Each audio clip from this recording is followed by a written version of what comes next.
Alright. Change the name of the stream. It's now PUBG and Philosophy. PUBG and Philosophy. Ah. Let's talk about all the important things of your perceptual experience of reality while shooting people in the Yep. head.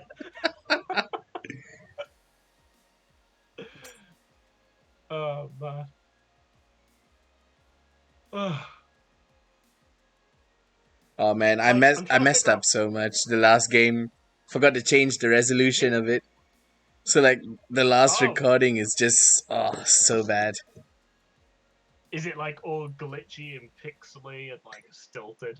No, it's just like you can only see a whole like the biggest amount of the screen was the top left. The rest of it Oh, was out of what? frame. Yeah, I forgot to adjust the resolution. Oof. Was it like Blame. during the whole screen? Yep, Ugh. I know. I'm so fucking gutted. Oh man. What were you playing for that one? No, there Was it was like literally PUBG? yeah, a PUBG game. Oh no. I hope that it'll be alright for this one. Yeah, I've already fixed everything now. What you need is like a programmable button to just press and like it sets all the settings for you. Yeah, I definitely need to do that. I was gonna say, like, if I win a massive win on the lottery, I'm gonna get all my gamer friends and like basically go, right, I've won like 120 million pounds. I'm gonna just pay you guys a normal living wage and we'll just stream it and it doesn't matter if people watch it, we'll just have fun. Yeah, man, that's uh Yeah, I'll pay for mods. We'll get actual mods in. We'll get actual editors in, so we don't have to do the videos. And yeah, we'll just play the games and have fun with it. That's what I would do. man, that actually sounds perfect. Yeah, just have to count on the random number generator, get my ticket. Mm-hmm.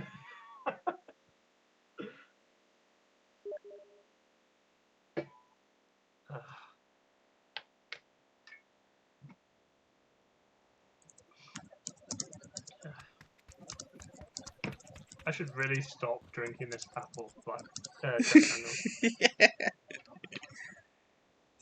It's like it's so sweet. It's insidious. It's like you think it's apple juice, and then you get that tang from the Jack Daniels in the back of your throat, and you're like, "Oh my god, it's not!"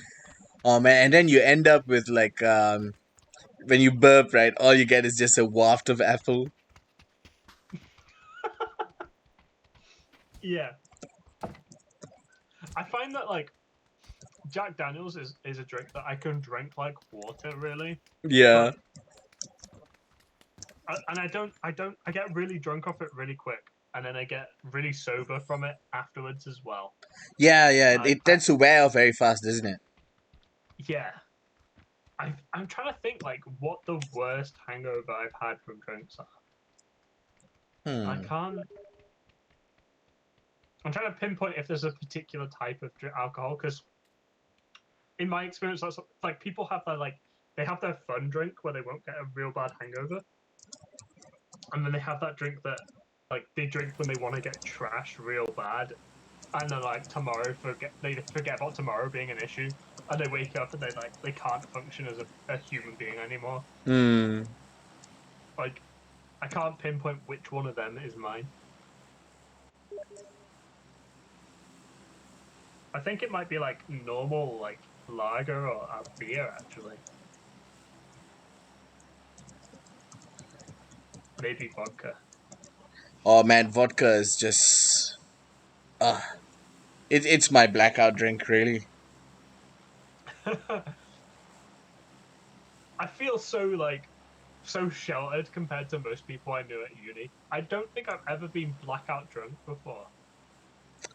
My first year, like a lot of it, I ended up being blackout. Are That you common in, room was by the so way? fun. I can't see a thing yet. Uh, this is the really short drop though for it. Oh, it might load in a second anyway. Oh shit! There Yeah, we we go. I can forgot to see it now. change the your resolution settings and stuff. Oh no, I forgot about. We're talking about resolution as well. Yep, yep.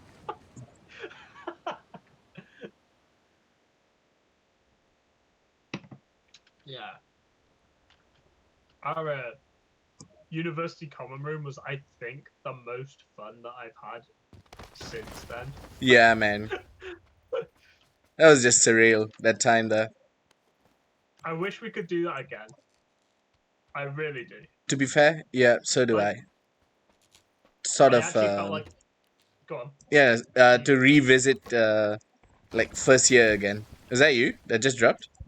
Yeah, I dropped on the roof. Okay. Like first year was just it was manic, but it was also crazily fun. Yeah. Oops, didn't see the window on that. Okay, that was the. My bad. You get a gun. I've got one. Okay. I miss like the one thing that I always remember having is like as a kid, I'd watch the TV show Friends, right? Yeah. And like I always wanted that sort of thing where like you got that stable group of friends who like Mhm. meet up in the same place and like they're with each other through like thick and thin and Mhm. like they all like live in each other's rooms and their apartments and stuff and they have fun and they have their jobs, they have to go to lectures, they have to go to work, whatever, but they're like always sharing their lives with and I like for me as a kid, that was like that's what you're supposed to do. Oh Oh no, I fuck! got I killed. suck. Nah, don't worry about it. I was talking a lot then.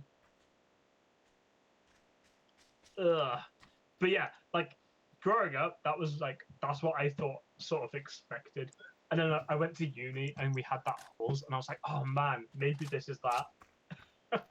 It kind of was though in a way. mm. Also, enraged llama. Yep, I went potato. That was so stupid. We've been drinking like a lot, so expect a lot of philosophy or rubbish coming out of us. So Oh yeah, yeah. I mean, let's be honest. Can you really get to the real philosophy without having your inhibitions lowered? Can exactly, you? you are absolutely right. You cannot. Maybe we should talk about the philosophy of friendship. That seems to be where it's going. You know, You know, like like university is a good spot. Like life in university itself, yeah, because it's like completely different, and for a lot of people, that's like their very first experience of meeting people with like-minded interests. Because when you're at school, you've got your whole clique groups and stuff. Like yeah, when I say school, I mean like middle school and high school. You've got like yeah, all your clique groups who and everyone who shares like specific interests. Sometimes if you're pretty unique towards your interests, like or very specific, there's not many people who share the same kind of stuff that would then they want to do that with you as well. But when you get to uni though, yeah, it's like you meet there's your people, you know. yeah. You come home. You come to your like your your temporary tribe, right? You find the people who are most like you. Exactly, yeah. I think it also coincides with like you becoming more independent for the first time as well for a lot of people. That's true. Um, and like up until that point, at least in my experience, like you were what's the word? Guided by your parents or your family a lot. Mm-hmm. So yeah, it's like, oh, don't make friends with those because we don't approve of them, or make friends with these people because they seem nice, or Or because they're you should make smart friends. and they are, headed down the right pathway.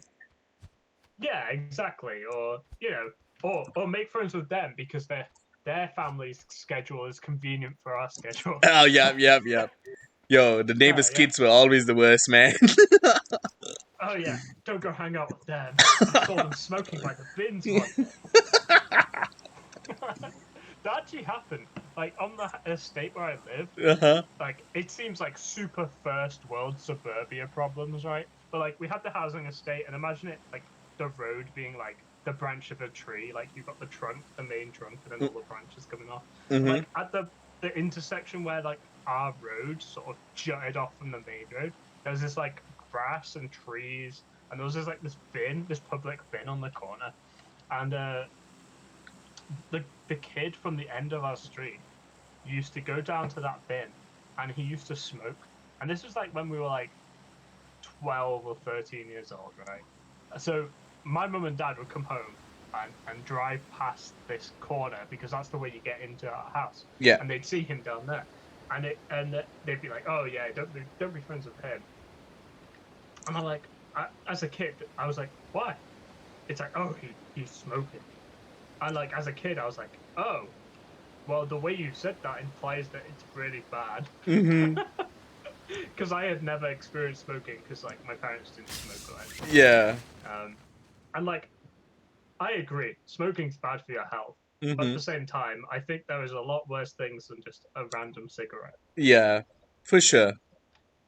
And like when you're a young teen, like yes, you should not be encouraging anyone to smoke, in my opinion. But Definitely. Yep. at the same time, I feel like for some kids they have to do stuff to learn from it as well. Um, some kids will accept what is told to them, Like by and they'll be experience, able right? to. Oh yeah, yeah. Like some kids are like, nah, I won't do what you say because like my experience has taught me that if I follow what you say, then it'll be bad for me. Whereas other kids are like, no, like my experience has taught me that if adults tell me something's bad, it generally is bad. Mm-hmm. Um, but yeah, M16 like in here. oh cool. No, I completely get Um, you, man. Like, to be fair though, I was always the kind of guy that when if someone told me no, I'd go out of my way to do it. I was the, all right. I was the See, idiot I kid was the that did shit like that. no. That's like a clever like that's a to me that's a clever awareness thing, right? You're like, actually, no, I don't. I think there might be more to this. I'm gonna find out. That's like a subconscious element. I think might be there. Hmm. Um, I don't know. You tell me. Is that giving you too much credit? To be honest, like it's gotten me into a lot of experiences that I never would have had. Yeah, I've got so much stories to tell right now, like because of it. Oh my god, dude, yeah. Car 98 right here. How did I not see Oh, that? hang on. I've got some ammo. I got some ammo there. There you Sound. Thank you. go. See, I like when you're saying that, like I was the complete opposite kid, right? I was the kid that didn't want to do something wrong and was afraid of being wrong or getting something wrong. Right. So like I always did exactly what someone told me to do. Um, and like I can remember like my parents being like, "You should join the scout group. Like go out, learn orienteering, Mm-hmm. learn how to make fires, like and all that."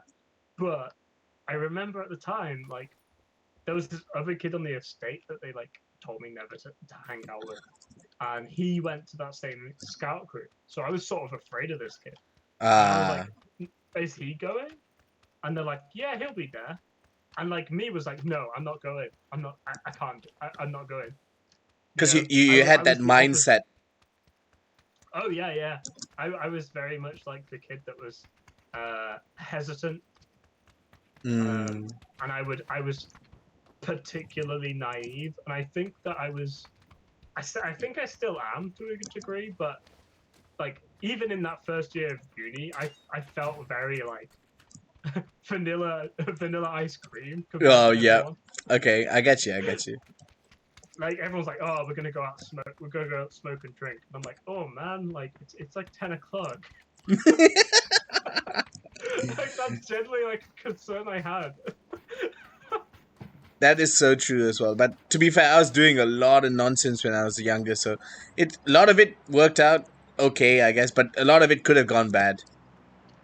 And that's the Yeah. thing. Like it's two sides of the coin. If things work out well, then hey, it's pretty good. You've got a story to tell now, and you've got like experiences to share with others. Could be a funny moment kind of thing. But then if it works out badly for you, and then shit really just goes down the toilet, then that one simple mistake of like rebellion then turns out to be like, I don't know. You get what I'm saying? Yeah, but are you talking like the cataclysmic sort of end of the world, like man, you got locked up in jail because you did something stupid, Yeah, or like yeah. you're right? But I think like yeah, I completely agree with that. Like yeah, if you're going that far with the rebellion, like yeah, something can go really badly wrong. Mm-hmm. But like I feel like you should encourage a little bit of that in kids because for me it was kind of I was I had like the very perfectionist, never wanting to do something wrong or out of line. Like I really wanted to get that approval. Um, I was afraid of being wrong or getting something wrong. I was Uh, afraid of failure, right. and because of that, I like never exposed myself to any failure. So like I didn't know how to handle that on my own Like if it would have at happened to all. you. Yeah, like for me, the idea that I scored like 8 out of 10 on a test was catastrophic, and I didn't know how to handle it because I'd never learned how to like put myself in that dangerous situation and be wrong. Mm-hmm. Does that make sense? Like I'd never taken a risk with things because I was afraid of failing, and No, I never embraced that failure. that You definitely know? makes sense, man. Also, like according to what Lama says here, it's like, well, there's different stages of it. There's like doing it to learn, excuse me, and then there's doing it to oppose the order of things. Eventually, you dive into things like oppositional defiance disorder. Yeah, like I never got into that like oppositional defiance disorder. Like I Mm-hmm. don't even think I ever approached it. In fact, I feel like if there was an inverse to that, that's where my state of mind was when I was growing up. Like Right. it was it was impossible for me to imagine a world where I like I opposed something. Does that make Mm-hmm. sense? It does. Um, How do you feel about it now, though? Like, would you uh, be more willing to oppose stuff? Now, Yeah. uh, yeah, I feel like I have the ingrained sort of hesitancy or like this kind of my gut instinct is to like not rock the boat, so Mm-hmm. to speak. Like, oh, things are fine now. Don't uh, don't like don't mess up, don't ruin things. But I Mm-hmm. feel like I'm getting the more I'm living, the more I'm realizing of like, oh, you're giving up the opportunities to do something, right? Mm-hmm. Your fear of failing and like not living up to expectation in a certain thing is inhibiting your ability to achieve something. So that's sort of where I'm up to. Okay, I get that. Yeah. What about you? Like what like for you, you were describing it as being a thing where you sort of if someone told you not to, you were like, nah, I'm gonna do it. Yeah, Is that right, or is that too kind of flippant? that's Is pretty that much what it was. Like everyone who told me, like, you're not allowed to do this, I'd be like, oh well, I'm gonna have to fucking do it now. Like, it's so. This was me back then. Like, obviously, I don't do that and shit now. I feel like a lot of that ingrained like rebellion thing is kind of I've kind of outgrown that shit. And now whenever I really? think about like certain things that I did in the past, I'm like, fucking hell, I was such a stupid idiot back then. See, I have that same reaction. Like, man, I was an idiot. You know, like Mm, why did I why did I not do? Because like there's no reasonable reason why I chose not to do that, other mm-hmm. than the fact that I didn't want to fail or do badly. You know, Yeah. there's no like if I fail, so what? That's my opinion now. Mm, I suppose it's like the inverse of what your like the inverse of what your early experience was, I guess so. right? Yeah. In a degree. It's like I don't it's know. swapping around. It definitely is. in that sense. Yeah, Yeah, it's really like quiet in Dino Land. right. It never is quiet this quiet here. It's the coronavirus lockdown in Dino Land. No one's allowed here. Not even the staff. No, you need to wipe down those dinosaurs before you touch them.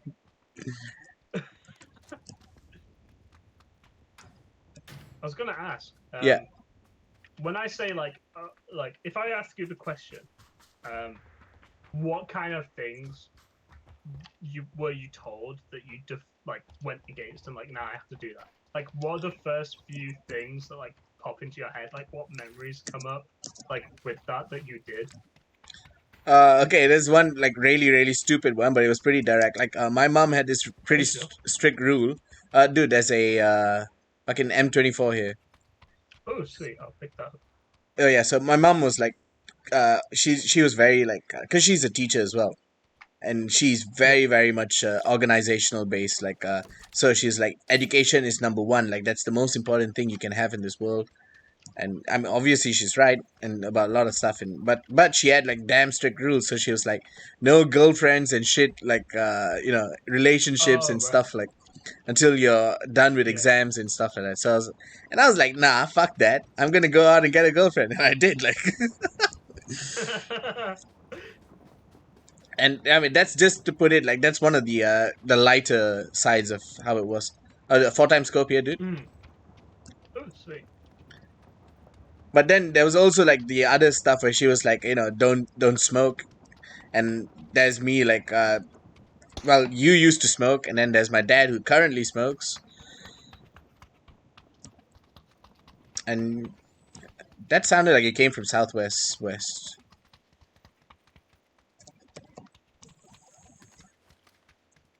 Let's have a look. See.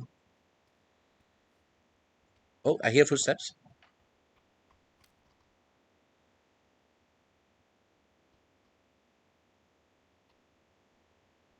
I think it was like northwest. That was footsteps. Yeah.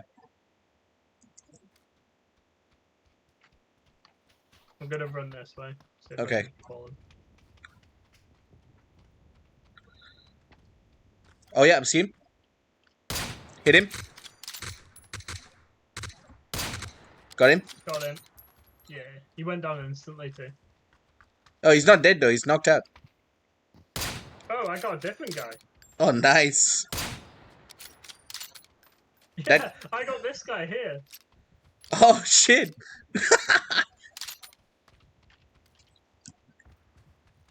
But yeah, like obviously, as you said, smoking is such a bad habit because it's really unhealthy for you. Yeah.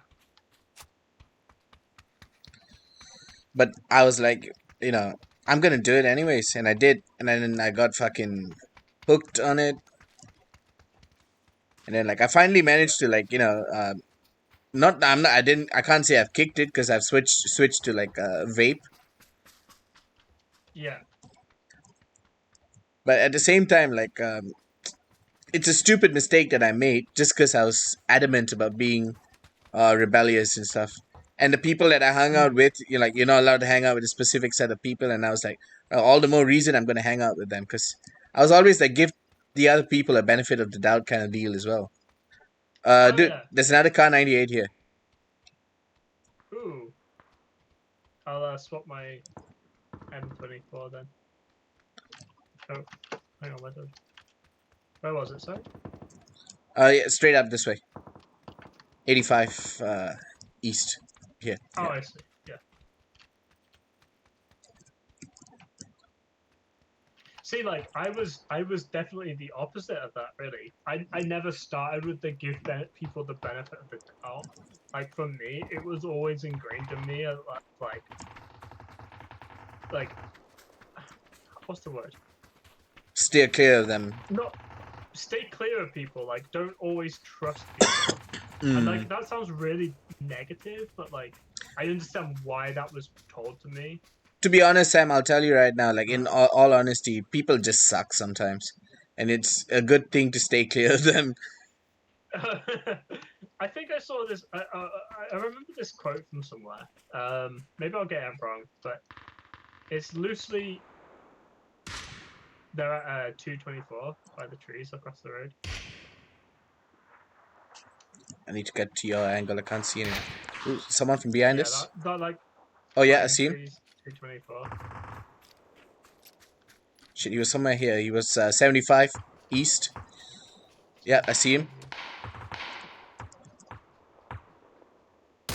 Oh shit.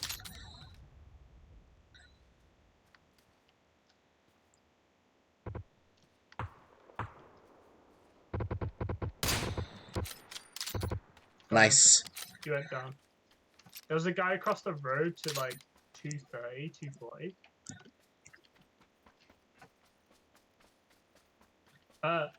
The quote I was thinking of was let me retrace my thoughts.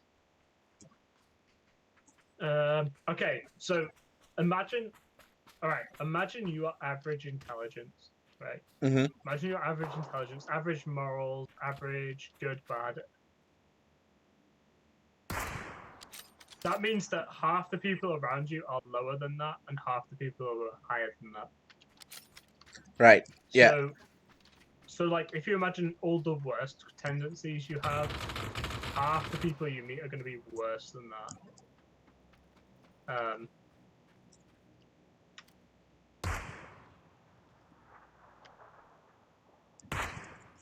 Got him. There's someone behind us here.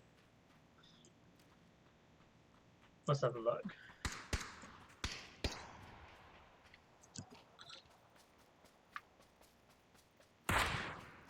He's by that tree right by the road near us. Is it 335? 335? The pine tree right beside us. Oh right, I see him. Oh my god, I can't believe I missed that shot. Oh, he's shooting at this guy here. Which guy?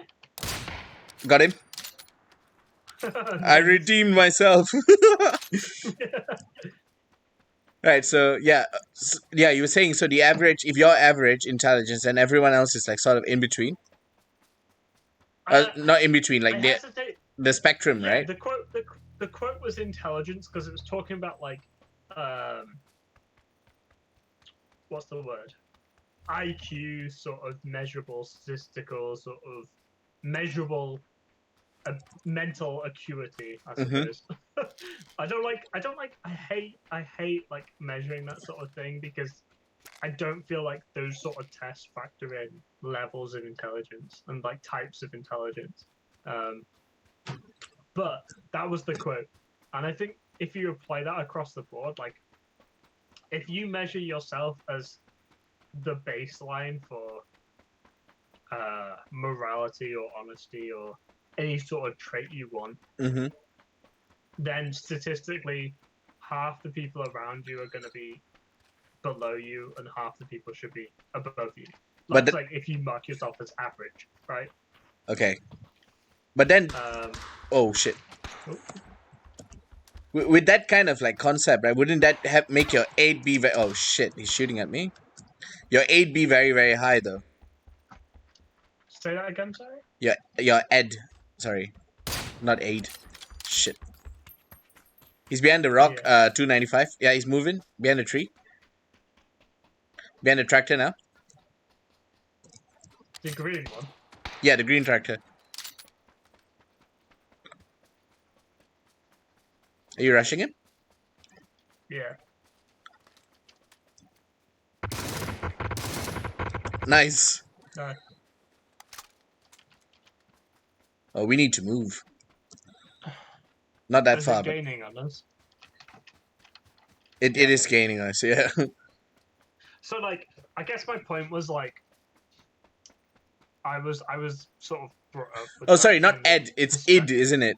I'm such an idiot. Id. Yeah. Like, I don't know. I don't know if it takes you like if that means that you have an ego if you say you are average, right? Like, I guess it does in a way because you're like going. Yeah, because you're comparatively putting people on like a spectrum. Yeah. But yeah, no, I might like I suppose it is, but I find it hard to like separate the scientific analysis of where you are and who you are versus Mm, the you should erase your ego, because surely having a measurement of people a, is like creating the boxes or like the categories to sort people as bigger, like higher or lower than yourself right. in some way. Like I don't know. Like I don't know if there's a right way or a wrong way there. Yeah, it's weird. It's complex. Mm. Lama says those tests aren't for types of intelligence, and they don't test what you know. They test your ability to solve problems. More of a test of your ability to learn and comprehend, more so than what or if you know something. Yeah, those sort of tests I would agree. Like those sort of tests for your ability to like adapt and like understand something and process things and like it's not a memorization test, right? It's about measuring your ability to have mental flexibility, Mm-hmm. perhaps. I don't know. Um I would say I'd score very lowly on that. But you see, here's the thing. Like jumping back to our earlier conversation when we were talking about education, right? Um, Yeah. like I'm in med school now, and with fucking all of this, like the material that we have to learn, it's all memorized and vomited out in the exam. There's no actual like application process to it. Like, and the learning, the whole part of the learning, they expect you to know or memorize stuff within the day, and then have that ready to like answer in the exams the next day. And Yeah. this is a person who's supposed to be like obviously I'm not treating humans, but it's still, oh shit, I think I'm being shot at. And then you look at the aspect of like learning other types of subjects. Shit, sorry, I was trying to listen, not too bad, it's coming No, from no, down it's there. fine. All right, then you look at the aspects of psychology, right, where you've got so much that you have to learn. And Mm-hmm. then but the learning aspect that takes you that, because you study like specific types of case files, fucking shots everywhere here trying to pinpoint which is a good spot to go to. Don't you love trying to have philosophical and psychological conversations while being shot at? Yep, It's so stimulates nice. the mind. Ooh. Flexes those reflexive muscles and those intellectual thoughts. Let's go. He's beyond that rock, just by this tree. Okay. Oh, there's two of them. Oh my god. Oh no! I was thinking too much. What were you saying? Sorry, you were saying something about like in psychology. There's a lot to learn, Yeah, right? There's a lot. there is a lot to learn, but a lot of it is based on past experience. Like Oh right, yeah. past experience along with specific types of like I don't want to say case studies, because not all of it is case studies, but a lot of the material, like the study material, is based on like aspects of human mind, or human thinking, emotion, your Mm, drive, your yeah, passion, that kind of thing. yeah. But then you look at medicine, where it's specifically like, oh, it's anatomy, then it's physiology, it's morphology, It's like parasitology, and all of these you don't learn from aspects of experience. All you do is you learn what's in the textbooks, you memorize it, you answer exams, and then when you've done that and you've proven that you've proven that this is you managed to answer the exams properly, you've come across clear, your exam grades are good, then you've gained that ability to then learn, like actually learn now while you're working. yeah. So like for instance, like doctors have to do a 2 year housemanship, Mm-hmm. and while they're doing that 2 years, right, they basically are learning everything like that they've learned, supposedly learned, not memorized, as aspects of practical use. But the thing is, Yeah. from based on the experiences of a lot of the other vets that I've talked to as well, all of them said the same thing. Like while they were in school, they just memorized and then they vomited out the answers in the exam, and then they memorized and vomited out, and it's rinse and repeat until they passed, they graduated, and then when they actually went into work, that's when they actually learned. They started learning, like, and understanding and applying. Yeah. Oh, there's a lion here. Well, that's quite interesting because, like, compared to you, you're doing quite a scientific, medically, like a veterinarian, isn't it? Right? Mm-hmm. So yours is very much like that kind of, you learn the textbook things, right? And you vomit them out, like you just said, Mm-hmm. that sort of thing. My degree was very much creative writing, so I was coming from the very artsy perspective, right? Mm-hmm. And there was almost like basically the whole course was you have to learn by doing, right? That second Oh my god. stage you were saying, that second stage you were saying, uh, was basically the whole course. Like I was going to them and being like, "Hey, what can I actually learn? Like, what information can I learn from this? Like, you know, Mm-hmm. I did a module on how to write film scripts and novels, and when I went to ask them about like, oh, what are some like important rules I should learn, right? They didn't really have an answer for me. They were kind of like, oh, go write a film script and do it to learn it. And I was like, okay, but how do I write a film script to learn it? Right. You know, Yeah, like yeah, it yeah. was it was imagine like you mirror flipped it and it was the other way around. And that was my biggest complaint was I like they were like, we can't tell you the answers of how to find greatness in your script. And I'm like, I'm not looking for answers for greatness. What I'm looking for is, where do I start? Like, what is the good foundation for a story Mm-hmm. that you like that you can build upon? And once you learn that structure, in my mind, I was like, if I know the framework for what a good story is, I can then change it to make it different. Um, Yeah, that's so when you there wasn't you this take on kind your of creative process then, right? exactly. But they were like, their mindset was, you should start with that creative process and learn from your creative process and develop your own sort of um, your own style and technique. Like I feel like the arts degrees that I did was very egotistical based, as Mm. opposed to scientifically based, right? Oh, It was very much dude, like, no, I must disagree with you on that. Like the scientists out, my lecturers themselves, they were so egotistical as well. really, were they? They were like not all of them, obviously. We had like the gems, but there was a whole bunch of Yeah, stuff the like gems. my zoology lectures. I don't know if you know Professor Wolfgang.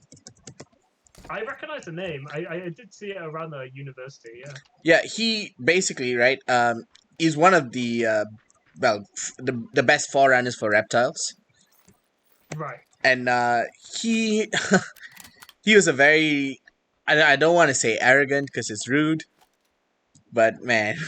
Well, no, no. Is it rude to call someone objectively arrogant, or is it rude to just say it without evidence? Right. Yeah. Like if you go, oh, I observed him say this thing or that thing, he was being arrogant then. He might not be now, but back then when Yep. I saw him, he was. He really I don't know. was.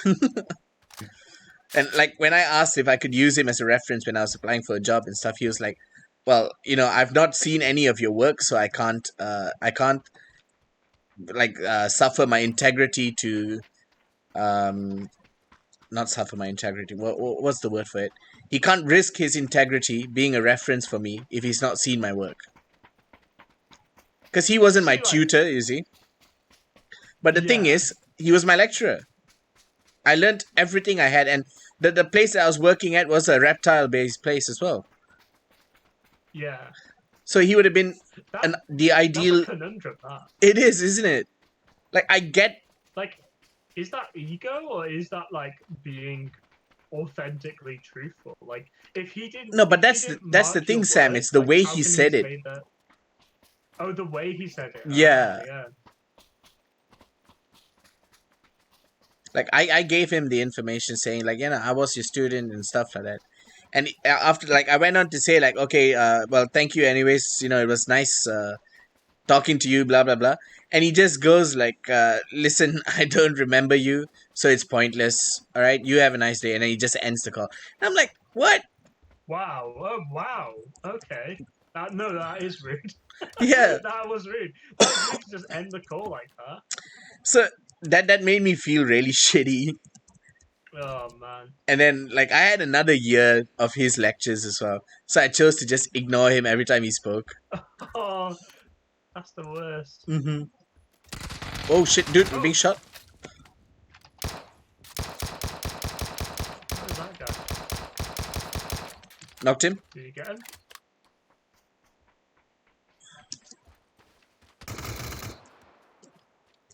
Where's his friend? I don't know. He didn't have any equipment, so I don't No, imagine that's the thing, Lama. He didn't lack social skills. He was actually really nice to the other guys who, like, made jokes and fucked around with him and stuff.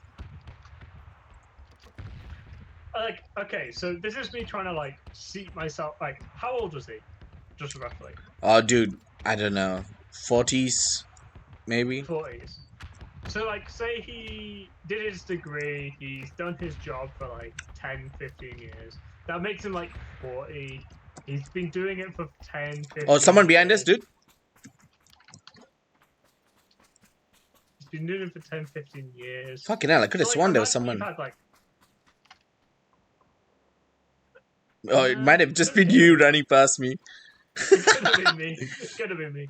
So, like, I'm trying to imagine it from his perspective, right? Yeah. And, like, I don't imagine hold you- it against imagine him, obviously, because No, obviously. I'm just like doing the mental role play games here. Like imagine you've seen 5 to 10 years worth of university cohorts, right? Mm-hmm.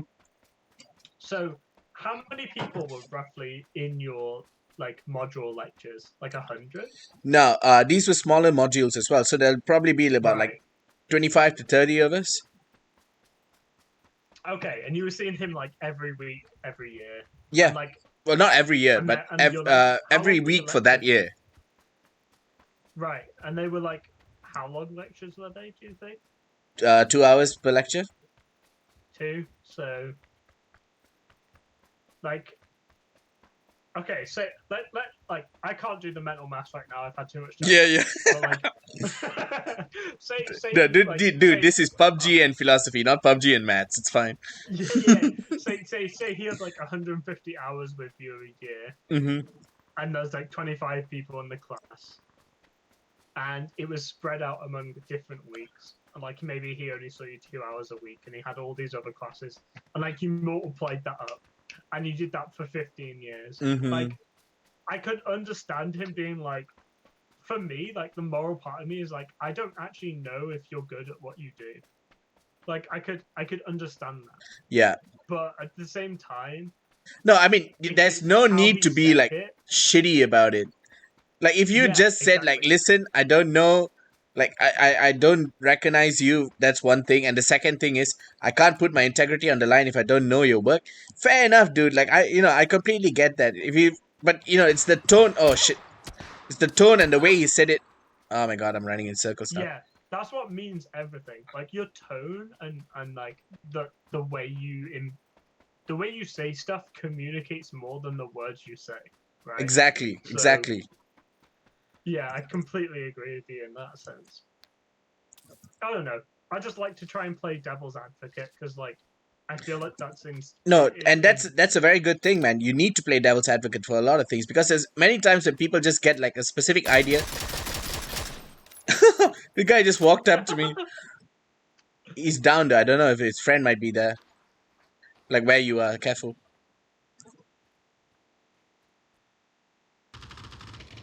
got him. Oh, nice. Oh no! Oh no, Did that other guy die? no, this guy's still alive. I knocked this guy too. That means there's 2 people still around us. Hold on, let me talk to him and see if he's got a friend on.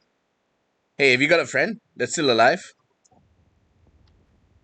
I can't believe you're talking to him. He's bleeding out on the floor and you're like, hey dude, You got a friend I could kill? Hey, buddy. Who's a good buddy? Do you have a friend around? Listen, you're not gonna make it, but just tell us if your friend is here. Come on, you know you want to. Rat your friend out. Tell us where he is. What you got to lose? Oh wait, not much. You got nothing to lose, pal. He's not coming to get you. Come on, tell us where he is. Is he that way? Are you sure? Is this a trap? Alright, you know what? I'm gonna put this poor guy out of his misery. Listen, he's dying a painful death. Just put him out of his misery. Hold on.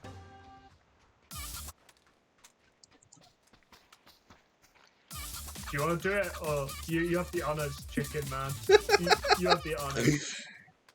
He's crawling towards me. There's his friend. I really need a fucking scope, though. Just using this magnum. See if I can throw a grenade at him. See what happens. Where the hell is he gone? He ran towards a tree, so he'll be behind a tree. Oh, that tree. Got him. Nice. But yeah, it all comes down to like the tone of voice and like what you're saying with this situation, right? Car. And Vehicle, I mean. Right. Ah. Wow, they were so quick. It's so quick, man.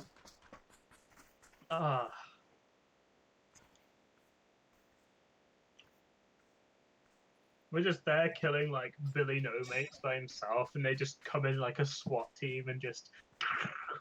Llama, I failed maths consecutively for 2 years. You're not getting maths. What's that? Sorry.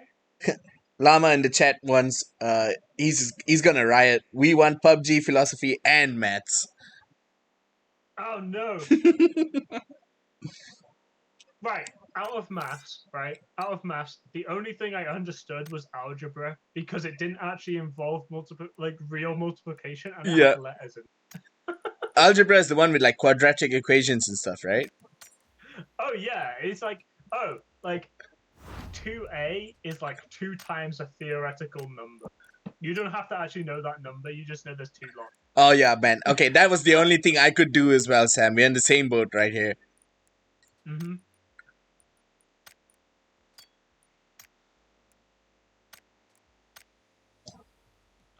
Oy vey.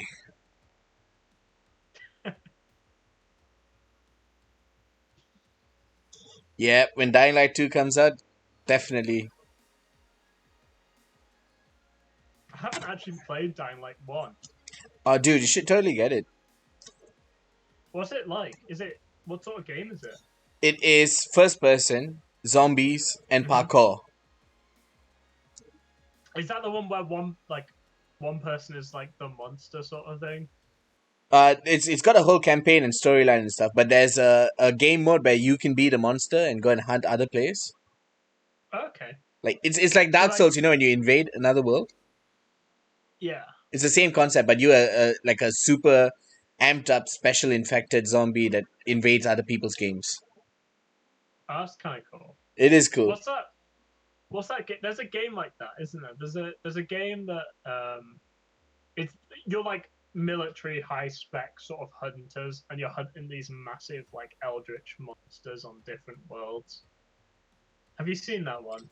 Maybe I'm talking too vague. It sounds very familiar. Yeah, like one player is this really OP sort of overpowered monster, and there's like 5 to 10 players. Oh, dude. Okay, I know what you mean. Evolve. The game is called Evolve, yeah, right? That's it. Yeah.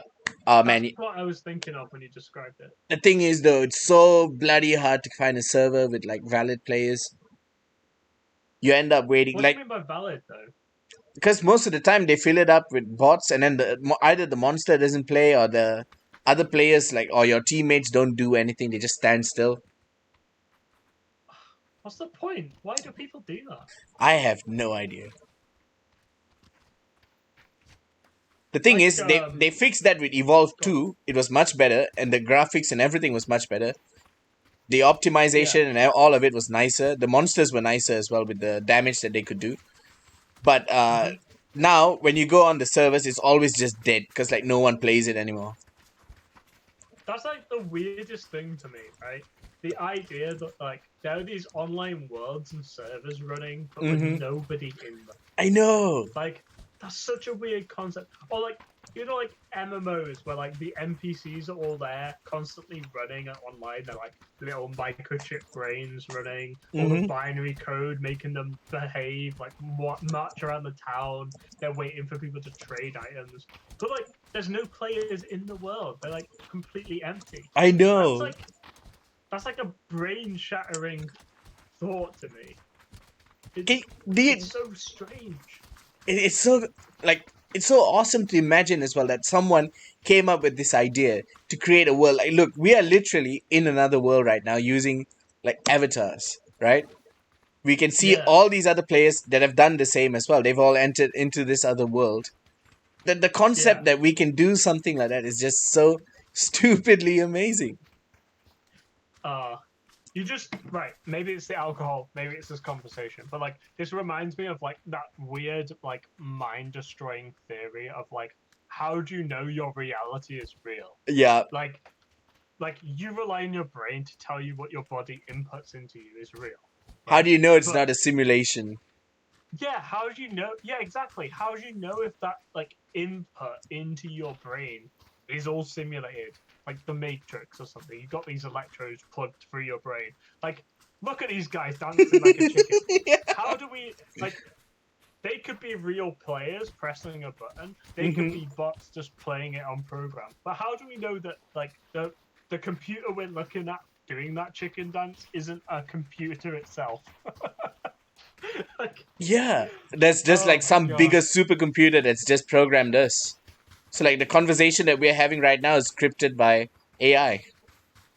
Yeah, exactly. Or even weirder, like what if the person like if me talking to you is part of your conscious brain, or like you talking to me is part of my brain, and like the people we think we're talking to actually exist, right? Mm, Does that make sense? it does Like, so much. what if your brain is the only thing that exists? Lama says usually around this conversation is when drinking should stop. I disagree, Oh Lama. no, no, no. I am This is taking when another drinking swig. begins.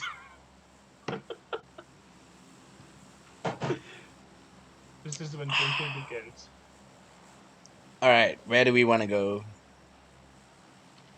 Oh, is there a Dino Land here too? Yep. All right, Dino Land it is. That's good. Dino Land is always Dino Land. We've all seen Jurassic Park as kids. We all know where we're going. Yep.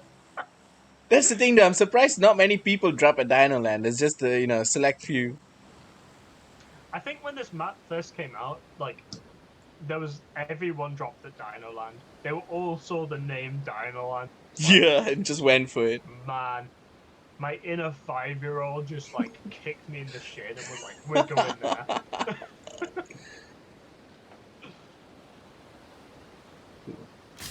I'm heading to the warehouses, like behind Dino Land. Oh yeah. I don't see anyone. Oh, there's two people behind us. Yeah, one squad. Another on the right, Yeah. but quite far off. All right, going back to like the psychology question and Yeah, like the whole do you know what's real about, right? If you were actually given the choice, like the red pill blue pill from like um Matrix, yeah. right? Would you choose to continue living in denial in a false world where you are happy, or would you choose to live in the reality where you know things are real but it friggin' sucks? Like, Hmm. you've got the integrity of the truth and like knowing what the the actual meaning of existence is, or Okay. would you choose to live in denial of and be happy? All right, but here's the thing, Sam. Do I have attachments in the real world? I don't know. Do you? That's the question, right? So you're asking now in the concept, the way you're asking begs to me, like, is it a rhetorical question? Is that the word for it? Um, Rhetorical, Yeah, in theory. like it's a hypothetical sort Yeah, of hypothetical. if it That's the word was. for it. Yeah. Like if you were given like the choice, like Neo in the Matrix, Mm-hmm. right? And someone was like hinting to you, like, oh, there's more to the world, you know. Like there's a truth, but you once you take it, you can't go back, and it's terrible. It might be terrible. You might hate it, but you can't go back. Once you see it, you'll never be the same, right? Would you Mm-hmm. take that to find out the truth and be okay with like accepting this horrible existence of like machines are consuming your soul, like that sort of horribleness? Or would you like, or would you be like, nah, I'm good not knowing and living a happy sort of ignorant existence, Oh, that is a right? tough one, man. Yeah. That's why I think that film and the book is so like interesting. Um, but yeah, where do you land on that? You know, honestly, I'd have to really think about that one because It's not a big. It's not. It is a big question. It's not a small question. you know how they say the truth sets you free, right? Yeah. I feel like freedom is also a lie because there isn't real freedom in anything. Oh shit! Well, I This feel like freedom is always the grass is greener. That sort of phrase, if you know what I mean. I do, yeah.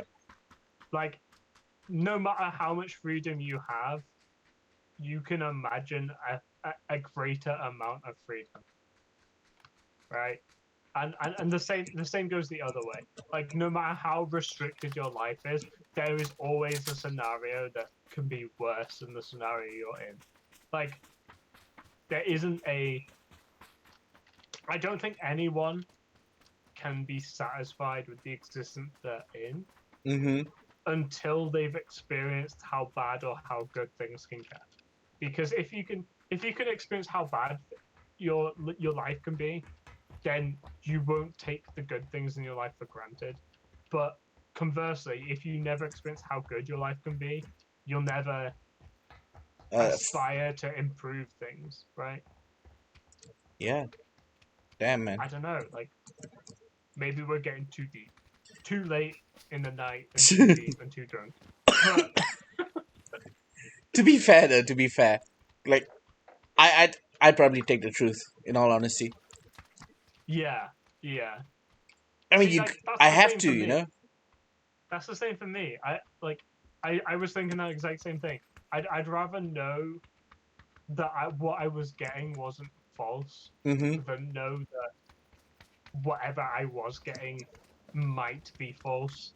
Like Do you I know what know I I'm mean? gonna suffer either way.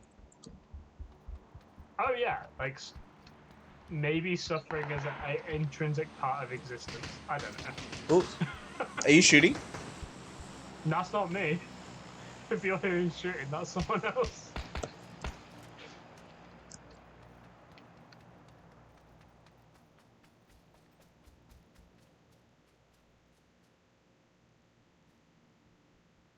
I don't know.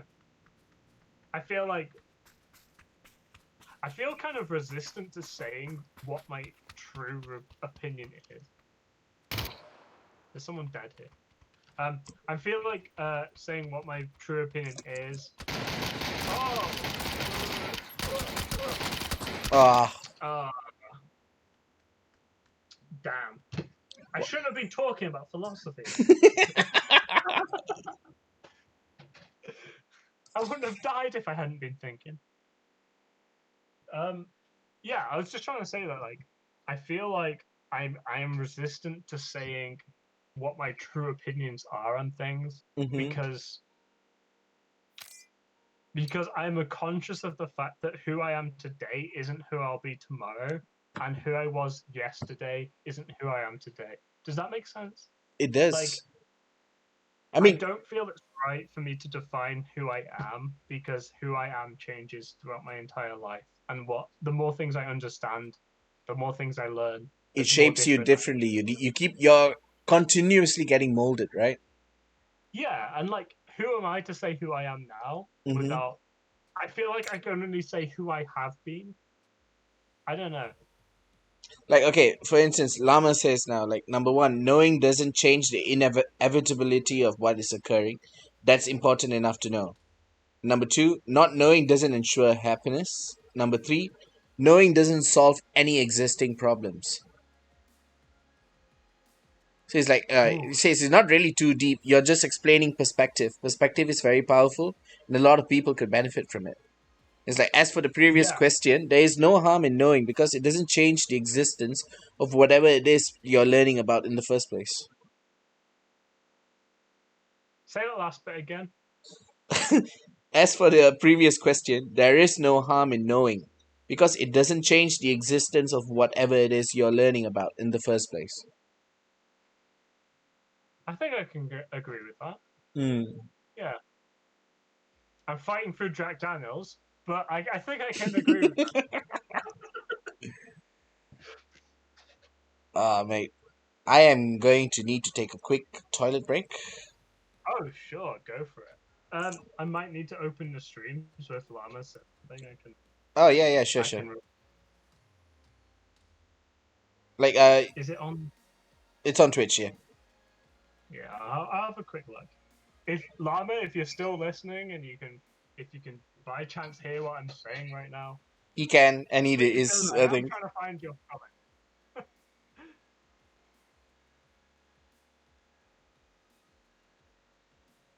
Okay, I'll be right back. Okay.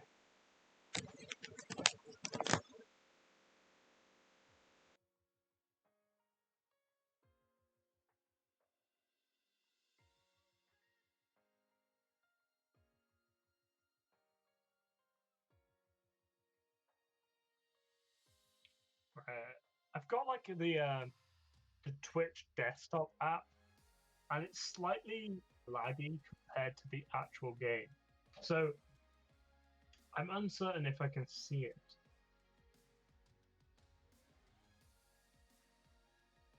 Damn, Darkstar, you abandoning Llama right now, leaving him with me. This me, a drunk trying to understand the universe.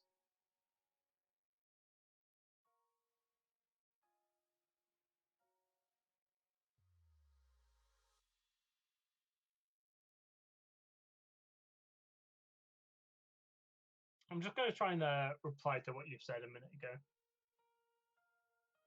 So, yeah, I agree with all of that, I think. I think that, like, not knowing something is not an excuse, but it's a reason, right? Like, if someone says you you did that, then you know I could say, oh, I didn't know it was wrong. Oh, I didn't know someone saw it that way. I think that's a reason. Maybe it's an excuse, maybe it's not. I don't know. Who defines that?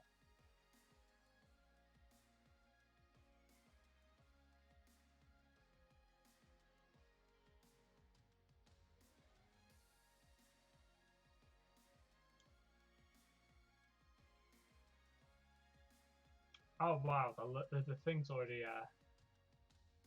popped up. It's a lot of chat. While on the topic of psychology,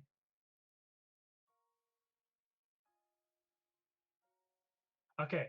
As for there's no harm in knowing because it doesn't change the existence. I was reading it and it reloaded the stream.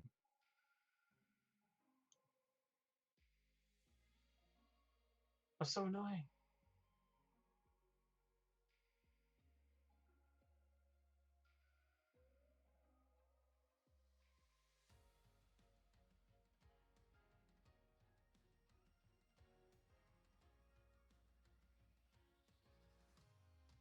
Good crap, 18 people. At least when I was looking at that, was 18 people watching. I didn't even know that. That's amazing. How insane is it that 18 people across the world could see something at the same time? And people probably go, "Oh, it's not that insane. Look at the internet." But, jeez, I can think back to like when I was 13 years old. Keep in mind that's like nearly half my lifespan away. Like the idea that someone who wasn't in my school was could see what I was doing or could talk to me or talk to people I know. That was insane. That was actually insane.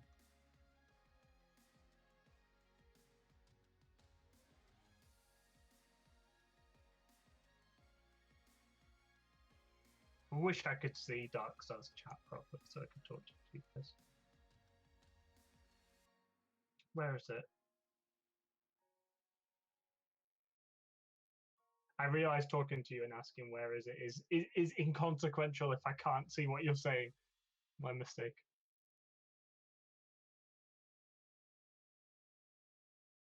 I need him back.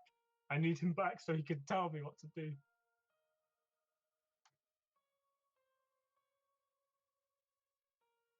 But you know, if you guys like this, I don't mind joining in more of the streams. Just depends what time it is, really, because I work in a school, so obviously can't be on stream when I'm teaching.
Hello.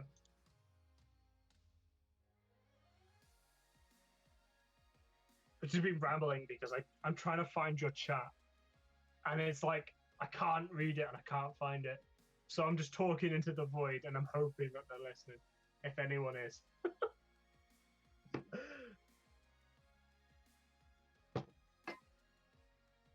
Well, I've got the desktop app for Twitch, and my experience of it has been it's not particularly good at loading.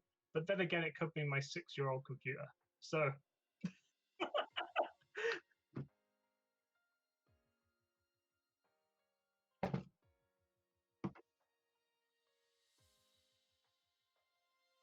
oh man, coming out with the big brain ideas today. Are there any comments we need to talk about? Because I've not been able to load the chat.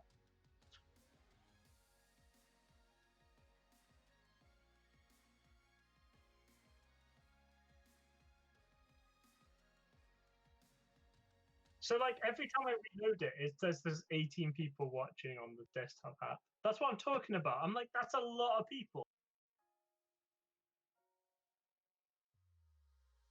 Yeah. Maybe it's like a summary of the amount of viewers. I don't know.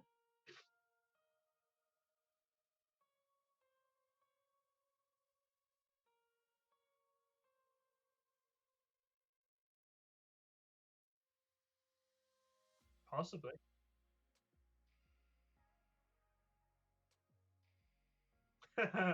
Good old friends boosting you up.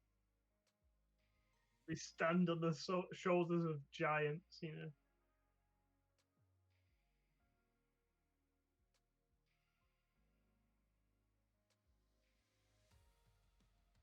They are. Holy crap. Like, I knew that my family wasn't tall, but like, oh my god. Like, the amount of people who are taller than me. What is going on?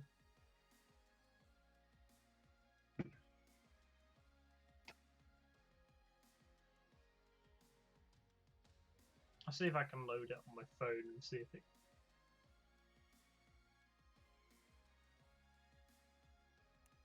Yours is a Dogstar RAF, right? RAF. Yeah.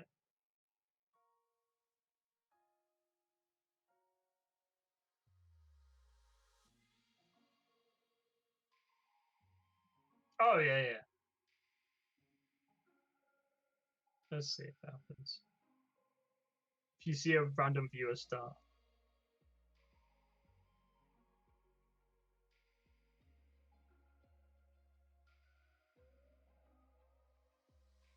So it pops up on the phone. Get this, right?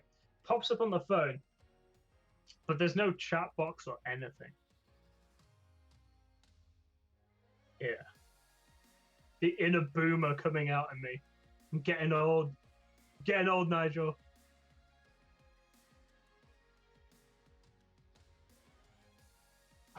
Man, you don't realize you're old until you are.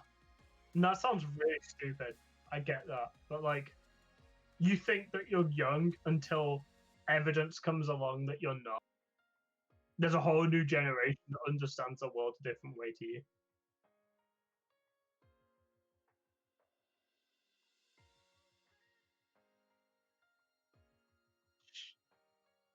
I'm I'm 26 this year, so man, just think if we were in Shakespearean times, we'd probably be almost dead by now.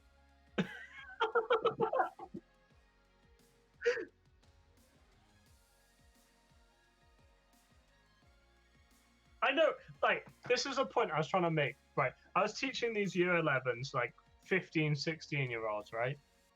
Shakespeare. They were learning Romeo and Juliet. And I was trying to impress to them that the characters in the book, right?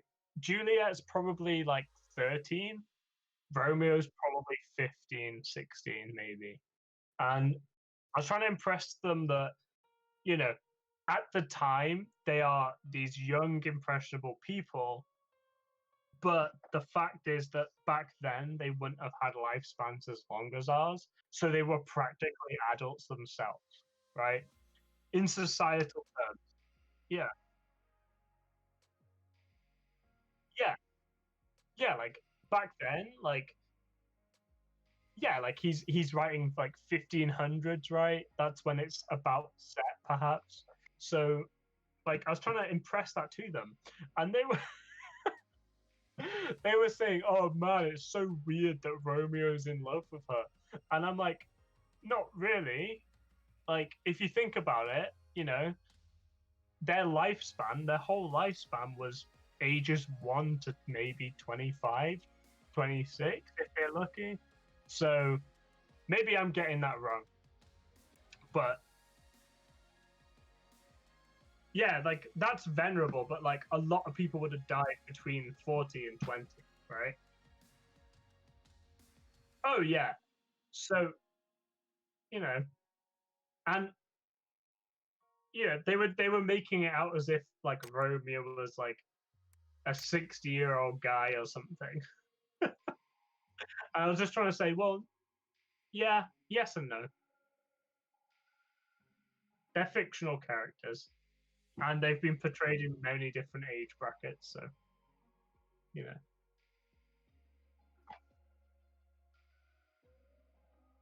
yeah, yeah. Like, I completely agree with that. I think that society evolves as we move forwards in time, As lifespans increase, acceptability changes. Like for me, the idea, like when I was in school, when I was like between the ages of 12 to 15, 16, like the idea of me talking to someone who was in the year or two above or below me was like weird, right? I don't know if that's a common thought, but for me that was like a, oh man, they're so much older than me. Oh man, they're so much younger than me. Yeah.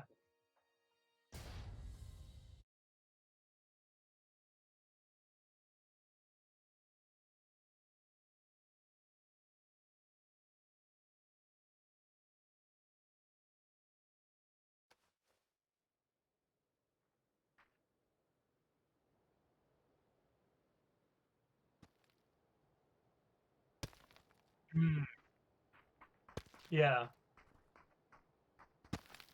When you,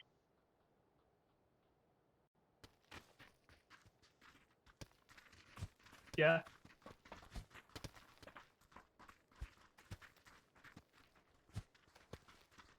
Hmm.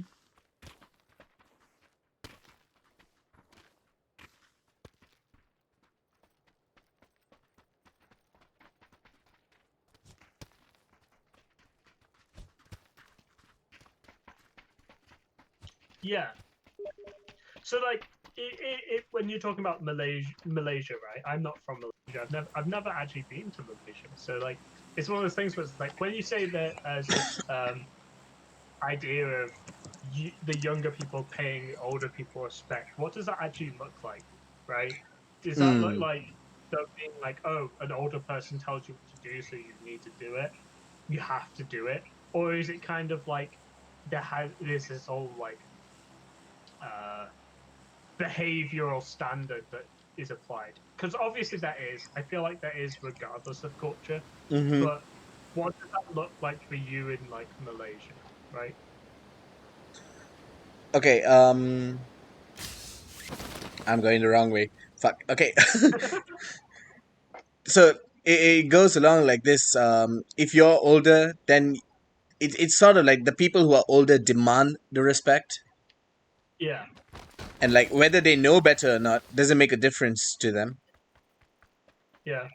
Like you could be, from completely different fields and stuff, but just because you're older, the other person has to like give you the right to speak first, and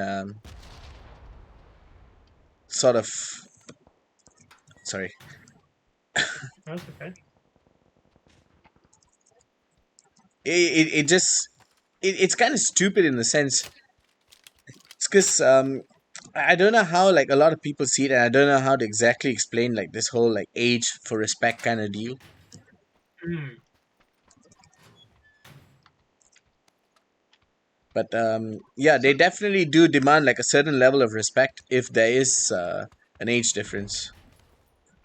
is it like is it solely based on age? Like, do they is the actual argument of I'm older than you, so shut up, or like you're Yeah, I so mean annoying, you have to do what?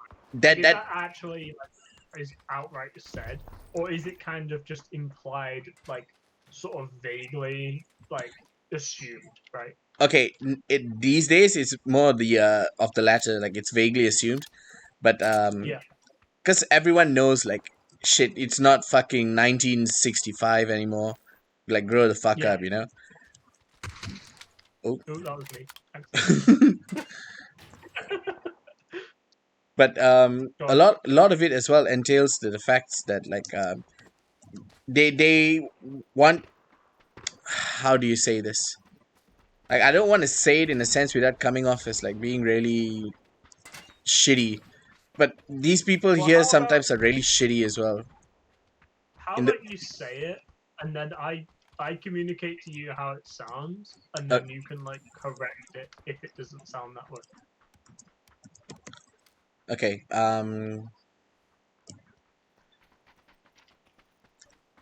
all right, I'm trying to think of a way to put this into words Yeah,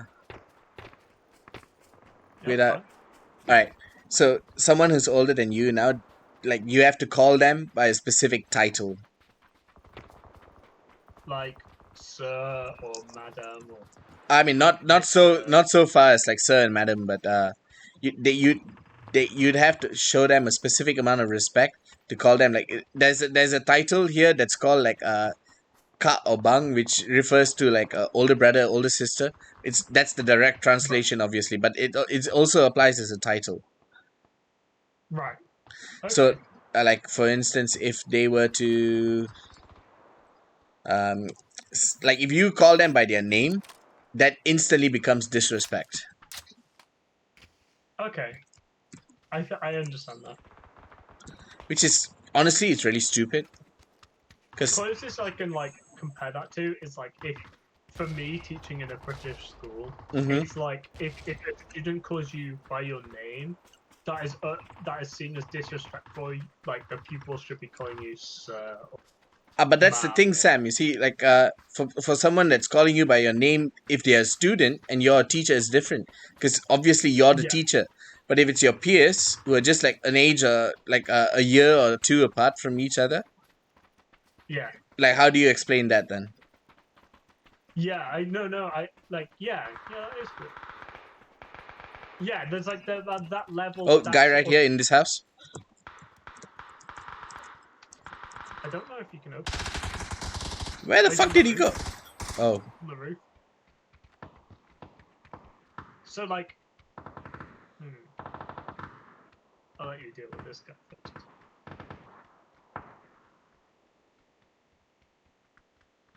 Behind, he's running down on the ground floor. oh my god, I suck at this. I'm gonna die. Okay, that was utterly shite. Not gonna lie. I feel like that gun though. That what is that one actually? I can't remember the I name of think it it. was the Oh no, no, it was the vector. The Vector. I feel like the Vector you really need like the extended mag in it, like more than the UMP. Uh oh yeah, Llama says always use the ADS unless it's a shotgun. I keep forgetting to use the ADS. Yeah. Like I panic and then I just go like fucking burst fire and hope it fucking kills him. Okay, but yeah, Oh yeah. What was it? Yeah. So we you what you're saying is basically like that sort of that vibe of like in the classroom, like there's a teacher, you automatically pay respect to this authoritative figure. yeah, Like you, what you're saying in Malaysia, it's kind of applied to general social sort of yeah, like someone who's a year or two older. You kind of have to pay like like they've a got a kind of specific title for themselves as well. And if they are yeah. You speaking, have to like you can't be disrespectful and interrupt them and so stupid though. yeah. No, like I definitely feel that in Britain. Like I feel that in not to that extent, like not to a year or two, but like say if my like it's a different context, but like say if my father or my grandfather is wrong, hmm which sounds really bad for me to say, but like say we're like I'll give you an example. We're building a deck in our back garden, and like Okay. my dad gets something wrong, like in the measurement, right? And I go, hang on a minute, you miscounted the amount of decks, like the planks you need, hmm right? There's this automatic sense of like, oh, like, you know, my dad's like, no, I'm right, and it's Yeah. like, well, but you are wrong. Like, I can see it's mathematically wrong. hmm Like, I'm not trying to offend you. I'm not trying to say it's wrong, like, just to prove myself as being right. What I'm trying to say is, like, I want to help you, but what I can see is incorrect. Can you check it? Like, hmm there's that kind of level of deference. I don't want to step on those toes, right? hmm Is that? Would you say that's the same kind of level? In a Like way, yeah. you, In a you way, definitely, yeah. hmm. But it applies to someone who isn't your like your biological parent or ancestor or something. It's like it's just someone who is 2 years older than you or Yeah, whatever. And obviously, that's not across the board. There's going to be like outliers and people who don't behave that way, right? that's true. Yeah. There's like, By the okay, way, did you there's a not? lot of people here. Yeah, man, I just noticed. I got a Mosin No though. front end. Hmm. Okay, so like, okay, I'll give you an example right now, right? In my current university, I pretty much am the oldest student. Yeah, Shit, where's this gunfire coming from? So yeah, I'm the oldest student right now, yeah, and they all don't know how exactly to speak to me, like, or what to call me, which kind of sucks because I'm like, just call me Nigel, speak to me like how you'd speak to like a regular classmate. yeah, But at the same time, they're like, but you're so, you're older than us. It's wrong. I'm like, no, it's not fucking wrong. Like, what gives you the impression that it's wrong?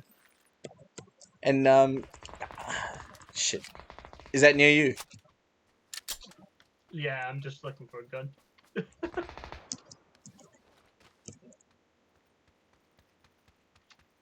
Yeah, no, like I completely get that. Like in the high school I work, I'm of the current year 11, like just leaving their like GCSE, their Mm-hmm. basic level grades. Like I'm roughly 9 years, 8 years older than them, and it's weird because I'm young enough to understand them and be able to relate to them, but old Mm-hmm. enough that there's a distance, right? Yeah, There's a separation in there. there's a divide. Yeah, and like they should be paying me respect, but at the same time, I relate with them on so many levels that they don't know how to like. They don't know how much is too much respect and how much is too little respect. Yeah. Um, so yeah, I identify with that. Oh, that's very near. It's like right next door, I think. Sounds like someone's getting a bit angry.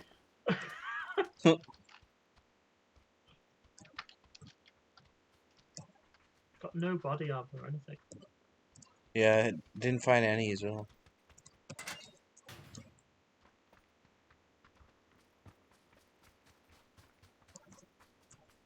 Is Llama still in the chat?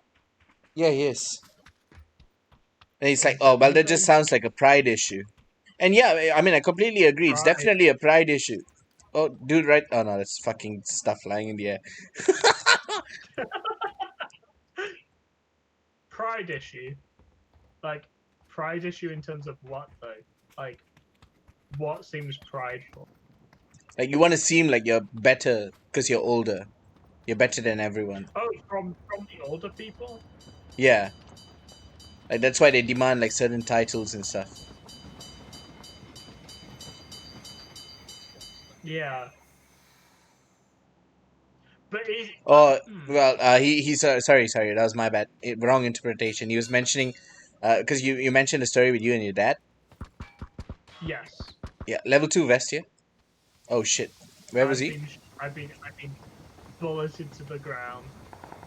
Do you know where he was? Oh He yeah, I was see him. like northeast. Oh my Yeah. god. Oh, M24. And apparently, I walked past 3 different level 1 vests. No, what is he saying in terms of pride? Right. I just want to understand it. So he's like, I meant with you and your father being the smarter and the stronger as a parent. Like your dad was like, no, no, I haven't miscalculated when you were talking about the planks, I think. Yeah, yeah, yeah, So maybe that's the pride issue. yeah.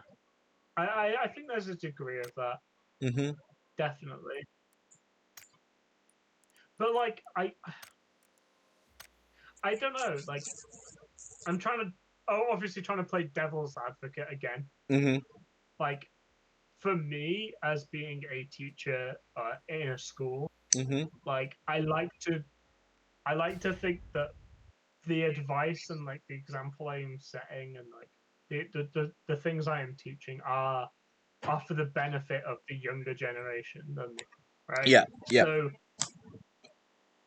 for me, it doesn't. Maybe it does come from like a seed of pride of being able to go. oh, I did well, I did a good job in that, right? But Mm-hmm. maybe it comes from also this kind of place of I don't want to I don't want to show that I have failed them in some degree. Right. And like is that prideful to not want to show a degree of failure? Or is it prideful for not to not admit when you were wrong? I think there's a difference then. Mm-hmm. Like I I see that. think I get that. fearing yeah, like fearing to show a failure, I think is a degree of like pridefulness and like an arrogance, this kind of ignorant sort of locking off situation, right? Mm-hmm. You're going, oh, I cannot be wrong because my pride cannot allow it. Whereas if you're going, oh, I want to do the best I can. Maybe there's no. Now that I've said that, I think yeah, no, there is a degree of pride in saying, you know, my son who's younger than me cannot tell me I'm wrong. There Right. is a degree of pride in that. Yeah. No, I can see that. Yeah. What do you think, Nigel? What do you think I mean, for in the sure. whole Like pride situation? in many senses, yes, it is definitely a prideful thing. But you see, when I was teaching as well, I never let it, because there were moments where a student, and I'm sure you get this as well, like a student will always ask you a question that maybe you don't know the answer to. So like what ends up happening is there'll be teachers who will pretend to like make up some shit or something on the spot. For me it was always like, I'd accept that I don't know this, but let's learn it together, let's find out together, let's go and Yeah, research it, let's look it up. yeah. Like there's always like whenever a student asks me in school like a question I don't know the answer to, I Mm-hmm. always feel this rise of like, oh my god, I'm gonna look like an idiot. Like Mm-hmm. I'm responsible for these people. Like I'm supposed to know this stuff, right? Mm-hmm. And then there's another part of me that kicks in after that response to be like, actually, you know what? Let's give you the bonus of asking me a question of something I don't know. Mm-hmm. And like you said, let's Google it. You know, Yeah. like let's do what I always wanted in school, and have a teacher go. Actually, that's a really good question. I don't know the answer. It's okay to not know the answer. Let's go find that out. You know, Mm-hmm. like that's what kicks in afterwards. So yeah, I agree with you. I think the prideful teachers and the prideful parents are the ones who don't admit when they Yeah. don't know something or But maybe so it's also yeah. fear. They don't want to seem like what you said just now. They don't want to seem like they don't know what they're doing. And it's the fear of But looking weak, maybe, or looking incapable in front of someone they're in charge of. yeah, but do you think that fear stems from this like The pride aspect of it. yeah, the pride, like the overindulgence of this like prideful That is a position? very very good point right there. Yeah, like Lama's I asking, think so like ask about the UK. Ask him if it's the same that if a parent calls you by your full name or by your middle name, if that means you are in trouble. so. My experience, obviously, this is going to be different to everyone, right? Mm-hmm. But the general experience in my experience is that middle names are not usually used in Okay. any sense unless you are like being told off and they go like first name, middle name, last name, you are in trouble, right? Okay. They don't randomly call you your middle name. Like they always go your first name or a shortened nickname of your first name or a nickname, Mm-hmm. and then and if you're in trouble, it's like first name, last name, and then if you're in extreme trouble, they go first name, middle name, last name. Okay. Yeah. So let's go to the Minas generalis. generales. Yes. Generalis. Yes. I wonder what Minas means. Minor, going off roughly Latin. but I don't know. Like I know what Midas is or Midas. Like What's that then? refers to gold, isn't it? Does it? Yeah, like Oh, the Midas. yeah. Yeah. See, like my nerdy ass brain went straight to Lord of the Rings. Hey, nothing wrong with that. Let's see. I don't think we've got anyone around us here. Oh nope, there's a squad right there, heading to the church. I don't know if there's loot in here. Oh, there is. Yeah, there's 1911. two people gone to the chapel bit. They're running inside it now. I'm gonna go to the building just to the west of you. West, west, west. Oh, right, okay. Isn't that at the chapel? No. I'm the building to the west down the hill a little bit. The chapel building that looks like that weird L shape. That's what they Oh, ran inside as. okay, okay. So you're in the actual chapel then? I'm in that little square to your to your west northwest, down the hill, away from the grave. Uh, Oh, yeah, I'm down. He had his car, and I was trying to take him down with a 1911. That's right. not This is what happening. I'll do. I'll run it up and see if I can kill someone. All right. And then if I don't, then you can respawn happy. No, no, no.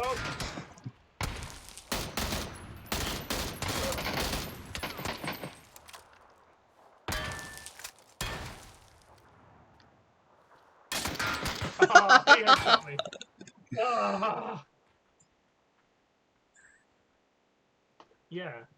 No, like I think I fully answered that about the name. Oh Did I yeah, answer that? Do you think? he goes on to say like, then wouldn't you agree that using the middle name in that manner would also tie into the concept of people in society being tied to titles regardless of being mundane? Just the concept of someone weaponizing your name to create fear or discipline in itself would be typically a Western way of disciplining or shaming others via title. If by title you mean name, Mm. I suppose anything you call someone can be assumed to be a title. Um, Like, like you could hey, call dickhead. yo dickhead. Yeah, like you utterly disregard their actual identity and call them a title, which is Mm. dickhead. Like that in of itself is addressing them as a title, as a name, right? So yeah, no, like I think it's a universal trait of culture.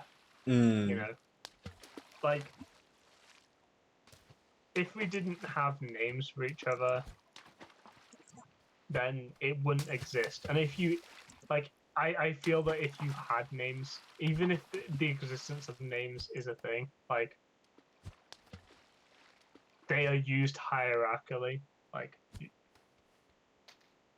you know, it's how you differentiate one thing from another. You know, Right. Yeah, yeah. it's why you don't call a leaf a tree and a tree a leaf, right? Yeah. So Well, it's a way of you know, defining one like or separating, not segregating. That's not even the right thing. Identifying comparison, identity, identity. right? Yeah, exactly. Like it's a way of categorizing as opposed to segregating things. Because segregating implies that you're separating something from something else, whereas categorizing implies that you are aligning something to something Mm. um, in comparison to something. Um, so yeah. So Lama says, I dealt with a lot of businesses in Japan. I conformed to the typical way of business handled in Japan, and I was often disciplined here in the US because people found it disrespectful. What kind of like what was the normal like conformity that you did to the way they handled business, or was it like speaking in titles to someone like it's with specific names? Fucking ump again. Fuck, I really hate this guy. Oh, all right, SKS. Why do you hate that gun? I love that gun. That's the gun I've got the most kills on. Oh man, for me, like my favorite's the M416. Oh, right. Yeah, that Ooh, one's great. In comparison to that gun, I agree. The hate is deserved. ooh, that's quite nearby. Don't have a scope or anything to engage them. Oh man. Oh, there's an SLR in here if you want one. I'll run there in a second. I'll just looting. Okay. So it says yes. Titles, last names, the way you structure how you greet someone in business. Where in the U.S., if you use someone's last name, it's generally treated the same as if you call them by their middle names. People immediately think that you're disciplining them. Oh yeah, I mean I completely get that because in Japan it's rude to call them by their first names. You obviously need to Yeah, like. it's in Western countries. It's the other way around. Like Mm-hmm.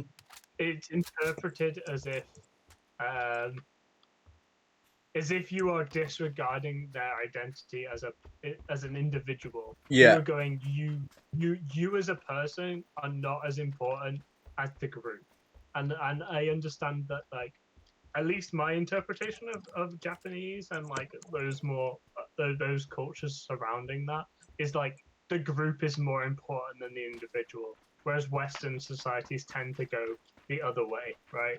They kind of yeah, go the individual is important. It doesn't matter what your background is. It doesn't matter where you started. What matters is what you do and where you end up. So yeah, I can kind of see why that, like, yeah, no, I agree. I can see where that could come conflict, right? What completely, do you man. think, Nigel? No, for sure. Like here in Malaysia as well. Usually you refer. Yeah, okay, that this is oh shit, that's on that side. Right, it's a culture thing here in Malaysia as well. So, for instance, if someone like you're greeting someone who's specifically older, and I don't mean this in the business sense, right? So you're greeting someone who's specifically older than you, who's well, let's just put it like he's um a friend of the family, but he's older than you by 20 years or 30 years. Let's just say he's your parents' age, okay? Yeah. All right, so you'd refer to them as uncle or auntie. Like they're obviously not your actual uncles or Oh, really? aunties. Yeah, yeah. It's like okay, if I go to the shop right now and there's a lady in the shop, and Yeah. like I want to buy something from her, I'd say like, auntie, how much is this? Oh. Oh, okay. Like That's that's different to us. Then. yeah, and that's the titling that's used in that sense. But that's a way of showing affectionate kind of respect. Can you not jump up Yeah. this? I swear you could have jump up this. Okay, You fuck that. jump and then do it. I think in this See, window. like in Britain, that's different because you like if you went into a store, if you went into a store and saw the like say there was an older woman or Ooh, man or QBU. whatever behind the till, Uh huh. behind the till behind the register, and they were like you were buying something, and then you were like, oh auntie, you know, how is the day going? Or oh uncle, like is this the right amount of money? You know, like Yeah, they'd look at you and think you an idiot, yeah. right? Like what the fuck? Yeah, they'd be like, what the fuck? What are you talking about? What? Whereas if you went like if you don't say like please and thank you, Mm-hmm. it's the same sort of thing, right? Like they'll be slightly offended if you go how much is it? If you just say how much is it bluntly, like Mm-hmm. they'll be like ugh, this person's just being really rude with me. But if you Yeah. go oh sorry, apologize, like oh sorry, I like how much was that? Oh thank you very much, thank you Mm-hmm. for telling me how much, you know, like I feel like there is that same respect issue, but I think it is actually different because like if you said uncle or auntie before that, they would Mm-hmm. look at you as if you were like You're a retard. weird. Yeah, I probably well not shouldn't say even that on that. Twitch. Well, not even that. Like not that you're like I don't know. No, I How do get you that. even I get avoid that. that? That's the Like, thing. Like in Western culture, you're definitely not gonna call someone auntie or uncle. Like you'd call them sir or ma'am. yeah, or if you don't know what to call them, you Oh just sort yeah, of go, I forgot. There's you like just sort different of say, prefixes now, right? oh, maybe I'm just boomery. I don't know. I don't know How what to how say does that anymore. apply to you, Sam? Like with how students are these days with identity and things like that. Not a lot, actually. Oh yeah. Like, actually, no. Redefine what you mean. Like how identity applies to me and students. Like What do you okay, mean by that? sexual identity. If the students identify as a certain gender and stuff like, so, like would Doesn't you? matter to me. To me personally, doesn't matter. Like, I mean, like, I feel will like they it take should offense feel if you like call them a certain him or her? You refer to them in that kind of. Oh my god, okay. So I touched my fucking touchpad. Sorry, man. no, it's fine. They probably know Um, where we are. I don't know. Like, okay, so personally, I've not experienced any student that has expressed a grievance or a insult, like being insulted or anything from being mislabeled with like a he, she, her, them, whatever. Mm-hmm. Um,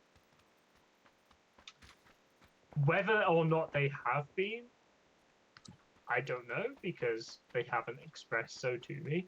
Mm-hmm. Um, I'd like to think that they would tell me. I'd like to think that if they would tell me, it would not be an issue for me to then say, "Oh, sorry, I'll recorrect. I'll call you what you want." Yeah. Um, but then again, at the same time, like my Lem- current understanding of it is that like I don't know. I don't know if I want to say again. I'm gonna say it anyway, just because whatever. Like mhm. I feel like it's incorrect for someone to become offended if someone assumes something about them because I feel like you need to assume something about someone to be able to approach them to begin with, Yeah. right? And like, it's not a measure of respect to call someone a wrong pronoun if you don't know them. Because if you don't know them, how can you have respect for them? You've not known them. Mm-hmm. They've not earned your respect. Like, you don't know them well enough to know who they are or what pronoun they want or anything. So, Like like, what how they can it go be an by. issue of respect? Like so, obviously, like if they correct you and say this is the actual one, then obviously you be like, okay, I'm sorry, I didn't know. So yeah. Oh yeah, well, I wouldn't say I'm sorry because like, what is Oh, there to apologize? level I two didn't Vesta. know. Oh, cool. I wouldn't say I'm sorry, like because how is it my fault that I did Oh, not sorry, know Sam. you? Sorry. Oh, scope. I've got one. It's fine. Thank you. I've got one as well, man. It's fine. And you just need Oh, a cool. okay. Um, the point I was trying to make is I don't know. My current understanding of things is that like some people take offense and believe that it's disrespectful for you to not call them their right pronoun, right? Mm-hmm. But for me, I feel like if I don't know you, how can it be disrespectful for me to not call you by your pronoun? Because Mm-hmm. I don't know your pronoun because I don't know you. Like it's not disrespectful for me not to know you, I get that. I get that. right? Yeah. If I've got to know you and it's been like more than 10 conversations where you've corrected me and I'm still not abiding by that thing, Yeah. or like Then you know, obviously. then obviously that you could interpret that as a mark of disrespect. Mm-hmm. But like if it's one, two, three, potentially 4 or 5 times where I've accidentally not remembered that you Oh fuck. wanted that pronoun, I don't think that's disrespectful. Oh fuck. Fuck. Fuck. Where the hell is he? He's by the tree at 200. Got him. Oh, nice. I didn't even see him, man. Jesus. I got lucky, I think. I saw his gun, like, when he was swapping weapon. I saw it flip around. There's a QBU here if you want. I think I've got a gun. I think I'm okay. Oh man, there's a. Oh shit. Uh, that's right on me. But yeah, what do you think on terms of that? Like, do you think it's disrespectful for like making mistakes in runs No, and stuff? Have you got? obviously not. Like you're making a mistake.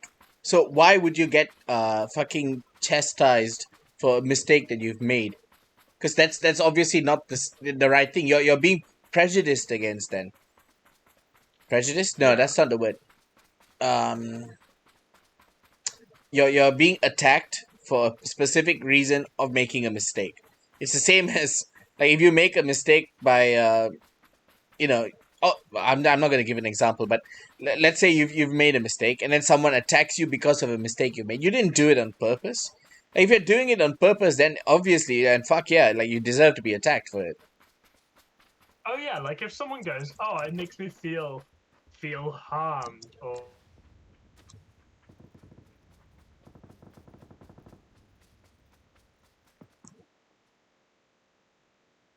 You alright?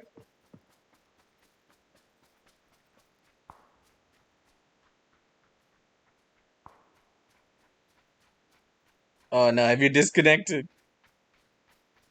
Oh no, I think he's disconnected.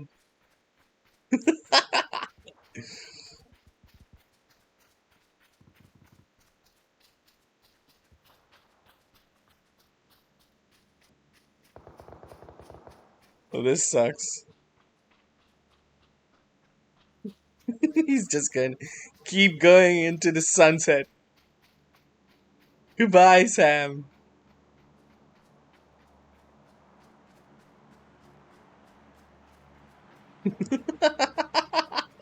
This is hilarious. I've never actually seen this happen. Ooh, there's a loot box over there. I wonder what they've left behind.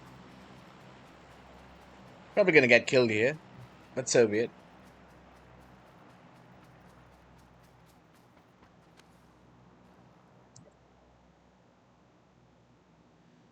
Wait a minute.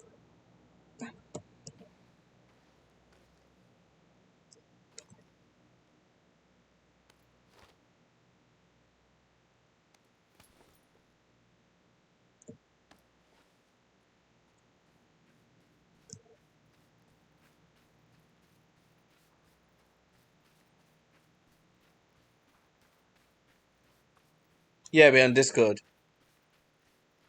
I'm just gonna wait for him to reconnect.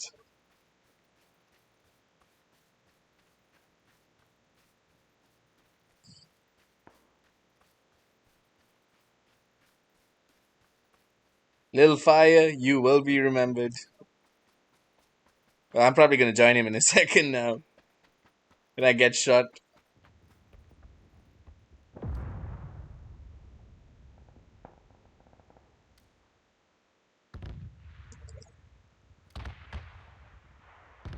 Shit, I need to move. I'm not safe yet.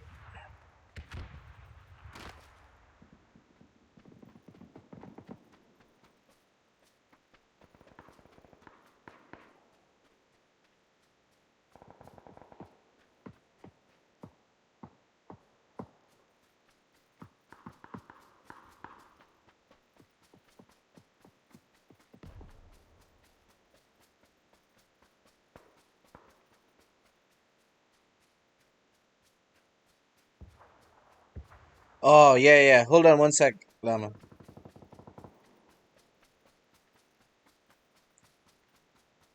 Sorry, it didn't even occur to me to link you to the Discord.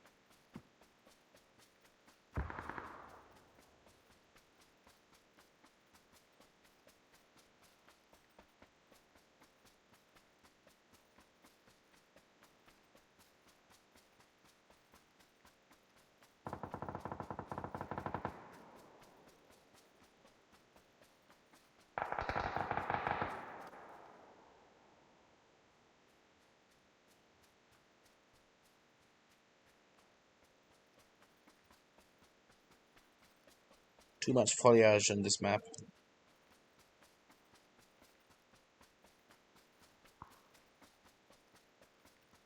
Thank you. Thank you so much.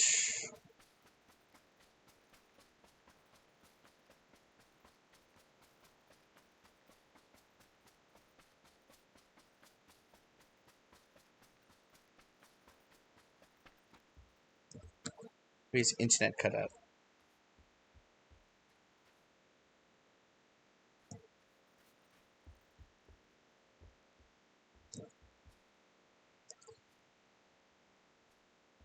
Probably a pretty touchy subject for us to be talking about as well. I just realized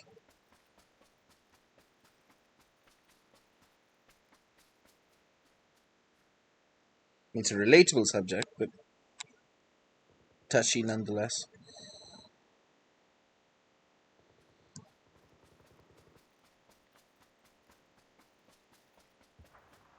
Extremely. Oh, okay, okay. We should probably switch it up then when he joins back in.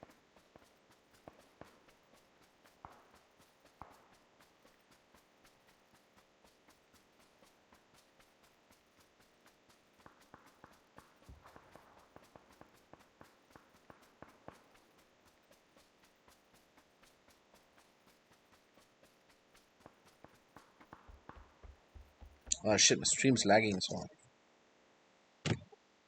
Is it the internet?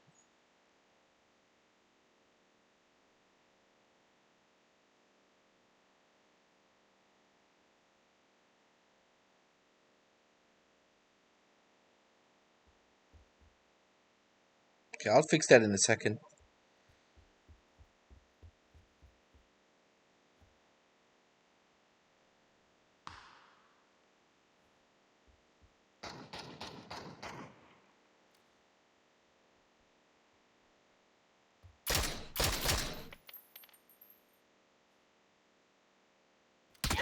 Ah, fuck.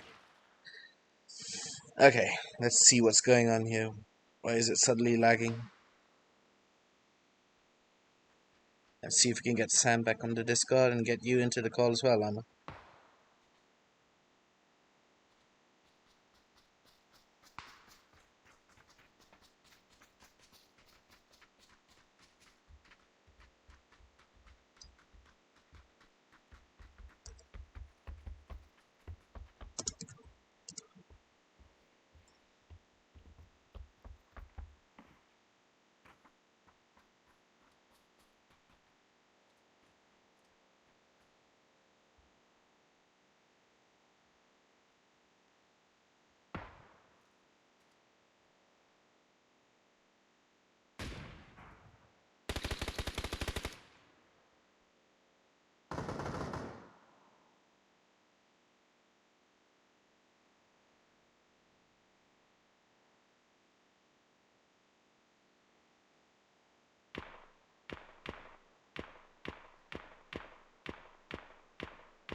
Howdy, howdy.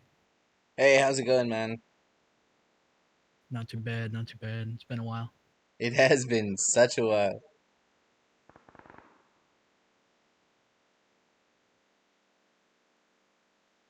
I need to figure out how to turn Discord down. I think you right click my name and then you can like Oh yeah, turn the volume down. Yeah. there we go. Yeah, it's a no topic on Twitch. Ah, okay. Yeah, then we'll definitely avoid that then. I'm just gonna go BRB as well, man. I really need to lose so badly. Yep, do your thing.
da.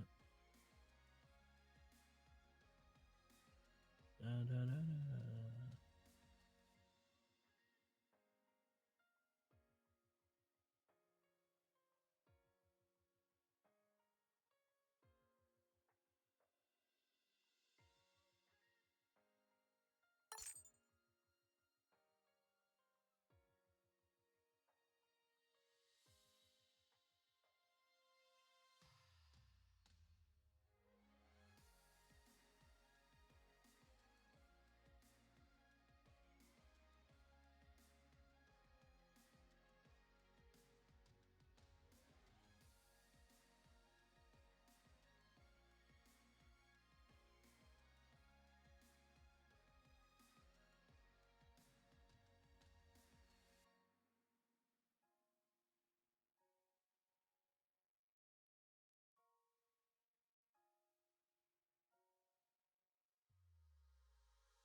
Hello.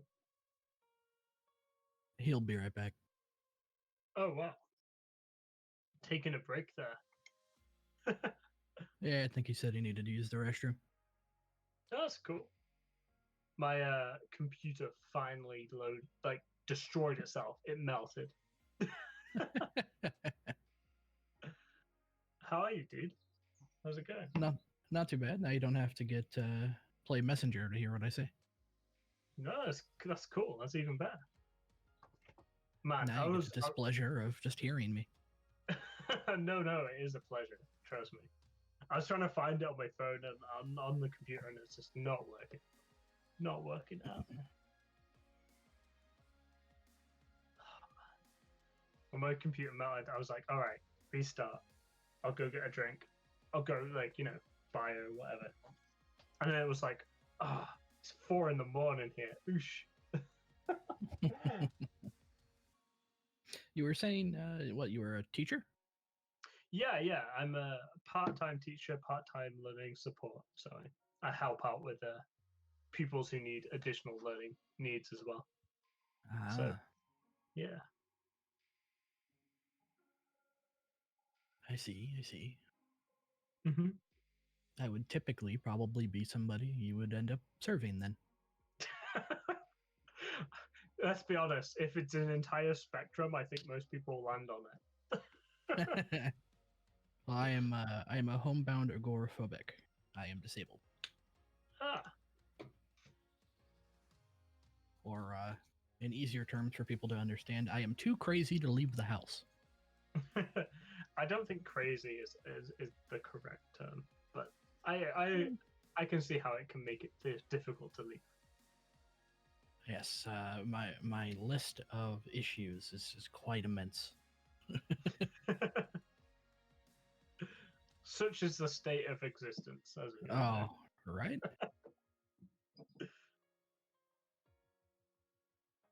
Oh dear.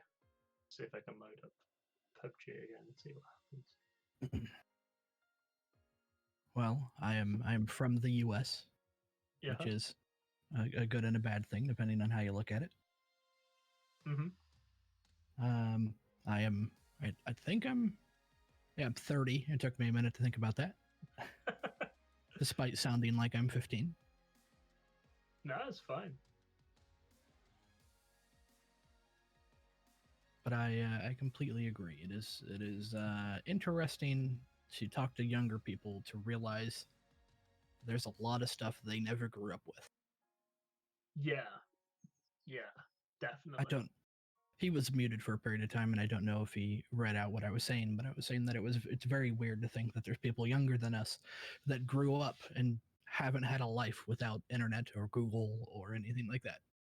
Yeah, definitely. Like the pupils that I'm teaching and that Nigel's been teaching, they haven't known a world that hasn't been social media input, right? They haven't had that. Right. Yeah, they can't fathom a world where that doesn't exist. now we get to grow up a little bit older and be like, back in my day, we didn't have that newfangled internet. Yeah. I had to Oh, walk to school uphill both ways in the snow. back in my day. Jeez. Who'd have thought we got to this point eventually? Man.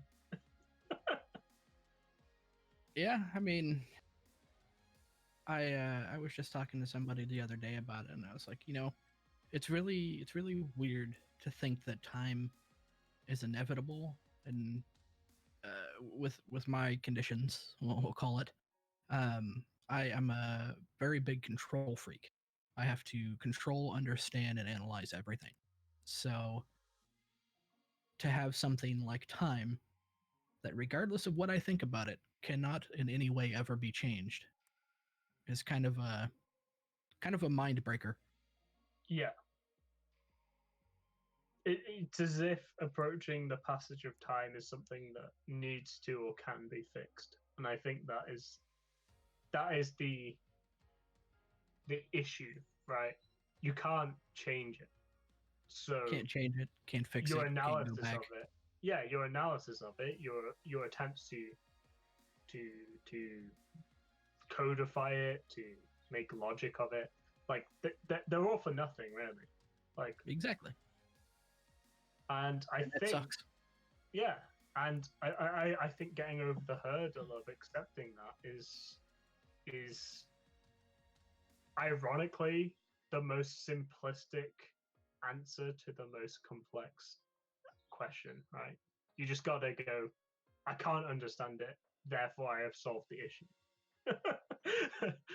I wish it was that easy for me. Yeah. Those usually are the ones that drive me insane. But No, yeah, like, I mean, you're very correct though. I am in the same boat as you. Like, for me, overthinking and analyzing things, and like, really my explanation of that is my attempts to understand it myself.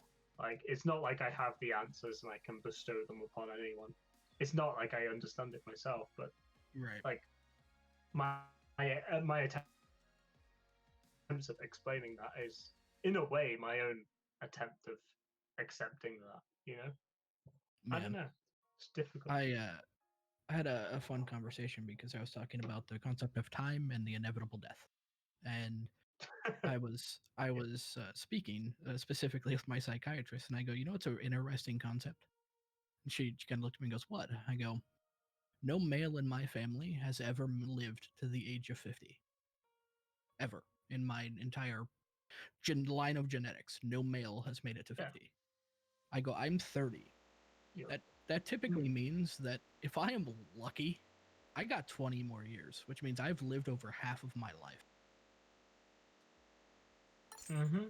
And she just kind of looks at me and goes, "Well, that's a grim way of looking at it." I was like, "That's just the honest way of looking at it. I mean, it's how I approach the next 20 years, technically, that defines me or my past, I guess. But, you know, to think that, yes, even if I was to do something, or if there was a medical breakthrough or whatever it may be, for any reason that for some reason my genetics suck and I die in the next 20 years, that even if that happens, and the closer I get to that number, my inevitable demise is always coming. And let's say I live to 55. Do you think my life's going to be any better waiting to 56 or 57 or 58? It's always going to be today's the day. And Yeah. that's the hard part of it. It's not the part of living every day. It's living with the concept to know that there isn't an everyday. Hey What's the guys. quote? Tomorrow is never guaranteed. Hey, no, no. Yeah. No, I completely agree. I agree that that's a difficult thought to have. I think that, like, for a long time, I've grappled with that same thought of, like, man, what if I drop dead tomorrow? That's it. Like, how messed up is that? I haven't done half the things I want to do, or half the things I believe I could have done or can still do. Right. And I think like, with the past year with COVID and like all these lockdowns and all this kind of, you know, mortality thinking stuff, I've kind of come to the conclusion that like it maybe just being able to accept today as what it is and like, man, I'm alive right this second. That's great.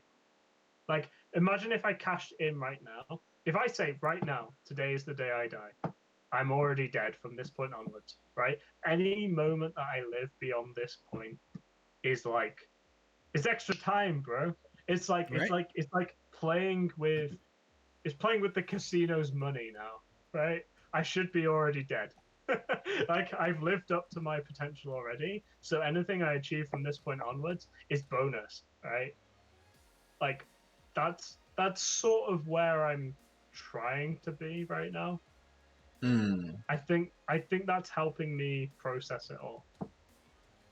You know, and anything from this point forward, if I can accept that like I've already lived up to what my life is now, then anything beyond this point is extra. It's stuff that like I could have died yesterday. I could have died 10 years ago. I could have died last night when I went to sleep. You know, like Oh beyond this man, you point, you know, I whatever I live from this point forwards, like that's stuff that I statistically I could not have had. So that's That's got to your be dampened. bonus. Yeah, exactly. Like I'm winning right now. To be honest, the fact Man, that that I'm is a alive very right nice now way and to you look at died it. 10 minutes ago, like, geez, I'm lucky, man. I'm lucky that I'm alive right now because statistically, I could have died before I was 25. Like, look at all those people who didn't make it to 25. And yeah, you guys were talking about the whole defying your your superiors and stuff like that, and yeah, I don't think Dark read the message, but I was like, hell, I'm just glad I'm not in prison or dead by now. Oh shit! exactly, I think I missed that, exactly. man.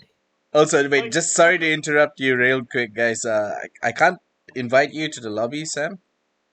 And oh, I'll try. I'll try and invite you. also, Lama, do you want to join us? Nah, you guys can go ahead and go. It would be terrible playing on EU servers. Okay. Goddamn oceans getting in the way of our Wi-Fi.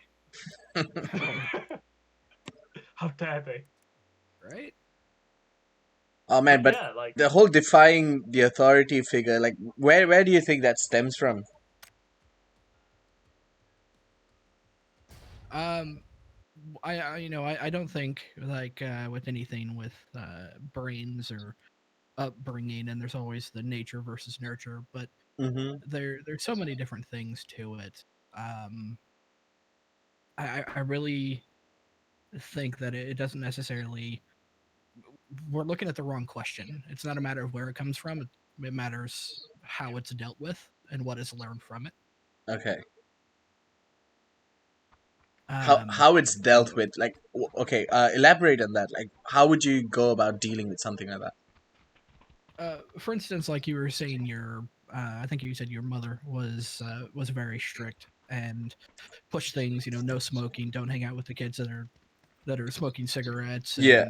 and instilled those certain things in you. And I think that would benefit a lot of kids, but at the same time, there's also kids that even in your sake, that level of strict or rigidity in their upbringing is just Mm-hmm. going to cause them to do things like what you did, which was screw you, I'm going somewhere else. Yeah.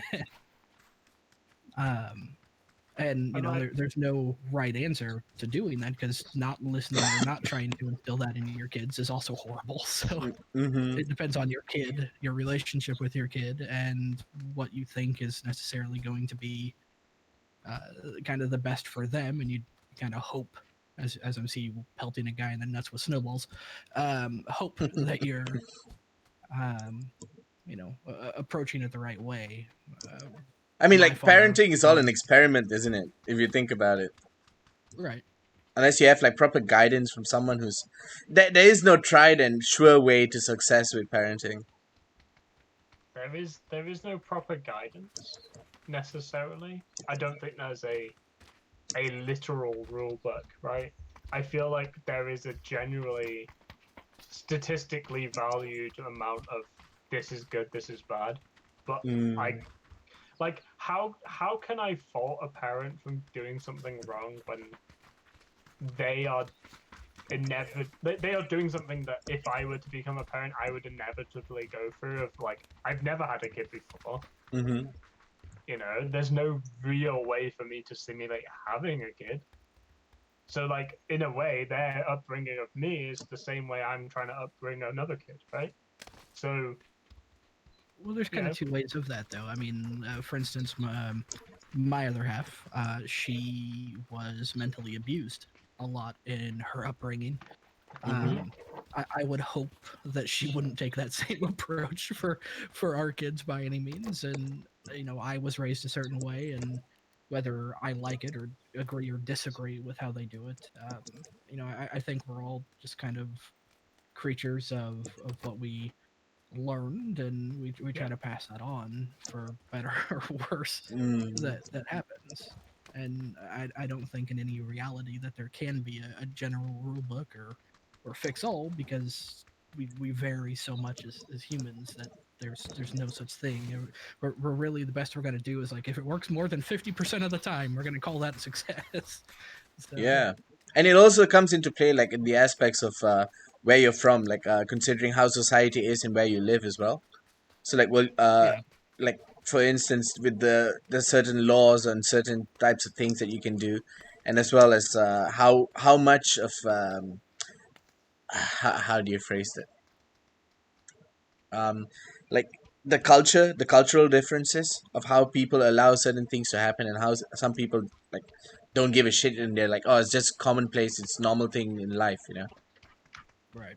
yeah, Like, one of the big ones that kind of I'm sure we're all a little familiar with to some extent is spanking, and the Oh yeah. removing of spanking and the introduction of spanking, and everyone's going to have kind of their own opinions on that for the most part, and whether it's right or wrong is, I personally haven't done any research on it, but Mm-hmm. I can definitely tell you that the times that I was personally spanked, I can tell you exactly why, what I did wrong, and did I ever do it again? Hell no. So, Yeah.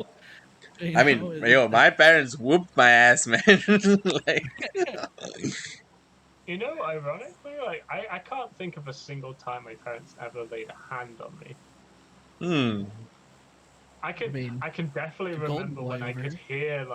I could hear like the guttural caveman rage in the tone of their voice, right? Yeah. And like their physical presence and the threat of them like being like coming towards you and being like, "Man, I'm gonna beat you." Like, that was enough Mm-hmm. for me. But then again, you can come hold to the nature versus nurture. Maybe it was my nature to be more timid and respond to that. Whereas Mm. if Right. someone else in that position, if they didn't have the temperament I just was born with or learned before that age, if they didn't have that, maybe a beating, like a beating or like a spanking or however you want to coin it, like maybe that's what they actually needed for that scenario for them to learn from it. I don't know. I don't know what the right Mm. answer is there. I actually, like, just hearing your description of it, I would hate to have been brought up that way personally, just because I would have, I even growing up, I understood that I did something wrong, and this was the thing that I got for doing something wrong. And it wasn't like, oh, you left the microwave open, you're getting spanked by or anything. It was severe punishments that I screwed up, and I understood. Um, the but the fear of, or the terror, at least is how I would have viewed what your Mm-hmm. parents did for you. Found that significantly worse than the spankings, more so than that default spanking that you're going to get, which is going to suck for a period of time, but it got the point across that you don't do that. Yeah, like those are. I personally experienced quite a bit of ambiguity, right? It was kind of like the sense of what did I do wrong? I'm being shouted at. I know I'm doing wrong, but like is this what exactly about this is wrong, right? you know, Mm-hmm. it's kind of a a loose, vague notion of, oh man, I can hear from the tone of your voice this is bad, but like, right, okay, I oh don't know if dear, it's bad or if you're having a bad day. yeah, Oh yeah, man, yeah. exactly. Like, is this because your car broke down? Is this because I spilt milk all over the floor, or what's the difference, man? Thankfully, I didn't really have any of that, and the way I was brought up was, I mean, very different from anybody that I've ever known, for better or worse. I had, I mean, I definitely had both my parents, which is, I mean, a blessing for a lot of people these days. But Hmm. the my father was very strict. My mother was so lackadaisical that I could get away with murder. Um, but the thing that my family, or my father especially, was really big on was punctuality and truthfulness. If I was ever caught in a lie, I was catching a belt. It doesn't Yeah. matter what it was about. I'm catching it. It's coming hard, and I'm gonna regret it. And if I said I was going to be home at 6 o'clock, I better be home at 5:55. Right. Yeah. You're never going to be late. Otherwise, you're never in the house again. So it was just one of those. I mean, to be fair though, it's a very good lesson as well because punctuality is, yeah, especially in the Asian community, that's a huge thing for a lot of people as well. It's like if you're not punctual, it shows you don't respect enough.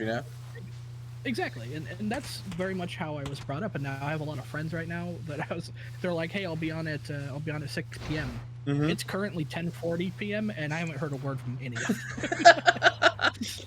So, it's actually a friend just texted me and said it's tired. I'm late. It's getting tired. I'll catch you tomorrow.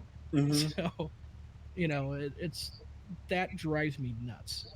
Like, to think that there's people that are just like, nah, I don't care about time. Whatever. I'll be there when I'll be there. Um, or I'll set a time and then just not show up or not even be considerate enough to be like, hey, so I'm gonna be late, or or anything like that. Hmm. It it drives me nuts. But This actually happened just before this stream started. Like, I've been trying to update PUBG for ages, right? And then Nigel's like, Darkstar was like, just like, oh man, want to play PUBG? And I'm like, oh yeah. Looked at my Steam download and was like, oh, God's sake, there's an update. I was like, it says an hour, but it's been going for 2. And I messaged him like, oh, I'm sorry, like, messaged around just saying, look, I'm downloading it. It's not time. Didn't want to leave you in the dark about it. I can imagine that from my perspective, like if someone does like make plans and then not backs out, but like sort of is unpunctual about giving you a response about it, right, it feels bad, it's good. it's pretty annoying. I can definitely understand my father's push for it. Now, that's not to say my father was free of any wrongdoing. I mean, there were things that he attempted to instill that were not. Let's call them. Sam, did you leave the game? Sorry to interrupt you, Lama. Yeah, go ahead. Oh yeah. I left because I was driving the car around. I Oh just yeah, watched you crash into a rock, and you're yeah. just hanging out here. That this guy is Oh trying to yeah. kill you, and he sucks so bad he can't fucking hit you. I left the game. Like, if you can't hit me, I don't know what's wrong. You're stationary in a car, and he just used like 2 mags on you, didn't kill you, and left. Yeah. Wow. Jeez, I did leave. I'm in the lobby right now. All right. Okay. I was spectating, and I was wondering, what did he disconnect again? No.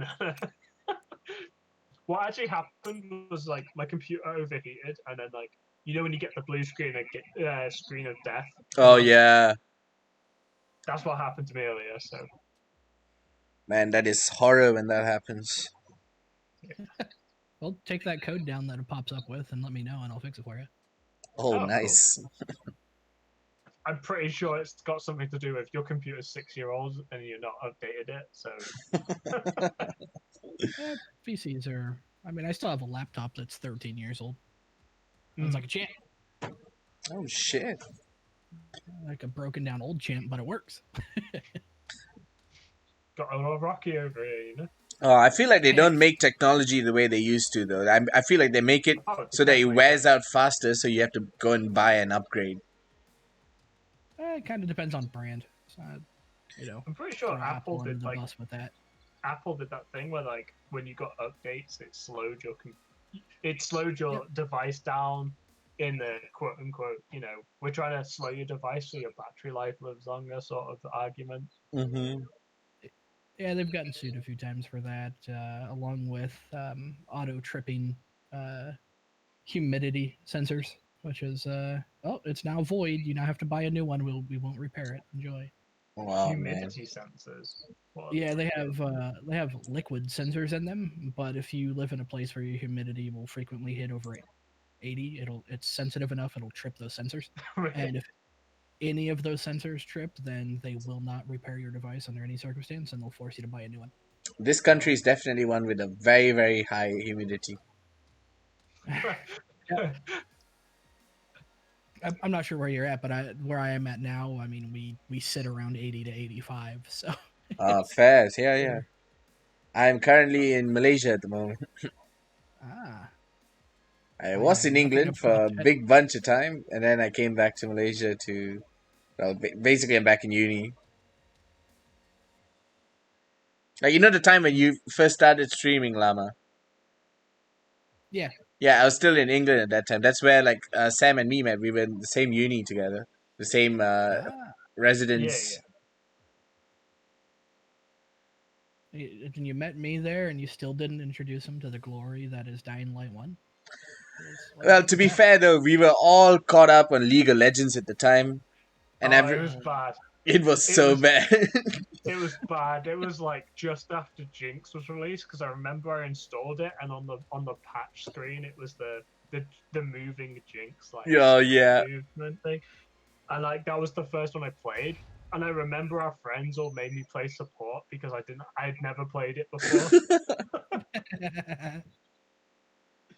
You're gonna go on bottom lane and then try not to die. Good luck. Yeah, they're like play Sona, press Q, and just don't walk forwards. Like Oh man. yeah. Yeah, we I used to play that and watch Game of Thrones on the TV Oh in the yeah, in the common room. common rooms, Yeah. and we used to drink and drink and drink. We used to get like these big pitchers, like the jugs, Oh my whiskey god, jugs with yeah. yeah.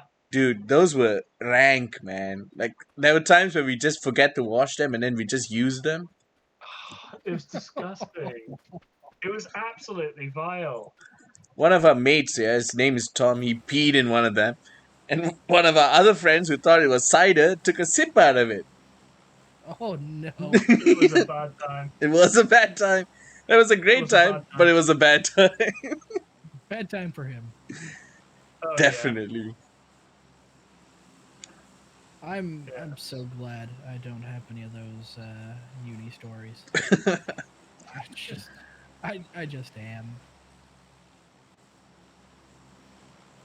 Stories are stories. I mean, I definitely got my own share of horror stories, but none of them. Well, at least other people at uni. I did my uni online, so Hmm. I thankfully didn't have to deal with that. I just had to deal with the shitty teachers. Or There's internet always connections. It's always one, right? yeah. Well, What's my that? biggest thing. Yeah, sorry, go on. I Um, go on. my my biggest thing was that I had a professor, and the way the classes are structured is essentially you build on your project week 1 and week 2, and every week after that is just you're adding things to it. I think specifically it was like web design that we were doing, Right. and so it was generally pretty straightforward stuff. And I had a question on week 2 about something we were supposed to do because I didn't know if we were supposed to do like a drop down or like a toggle or something like that. Mm-hmm. And I asked him the question, and he just never got back to me. And then it started to get closer to the turn in for week 2, and I'm like, hey, so I can add it to the project really quickly. I just need to know which one we need. Mm-hmm. Just let me know. Never got back to me. Oh And man. then he grades me as fail for that week Yeah. for not turning anything in. And so I ended up calling the it's like the student advisor or something like that. And I Mm-hmm. was like, hey, so what am I supposed to do here? I'm trying to get this assignment done, not getting any response, and I can't turn something in until we have the previous week done. It's like, well, send him another email. Let me know if it gets back to you. It starts getting close to end of week 3, still nothing. And so I called the advisor back again. I'm like, hey, still not getting anything back. Not really looking about, taking another failed week Mm-hmm. because he's incapable of responding. And so they sent an email, and I don't know what their interaction was, but a couple days later, I got a response back from student advisor going, "Oh yeah, he just must have missed them. Go ahead and send a new one." So Oh my I god. sent another one. Still nothing. Week 3 goes by, still get a fail.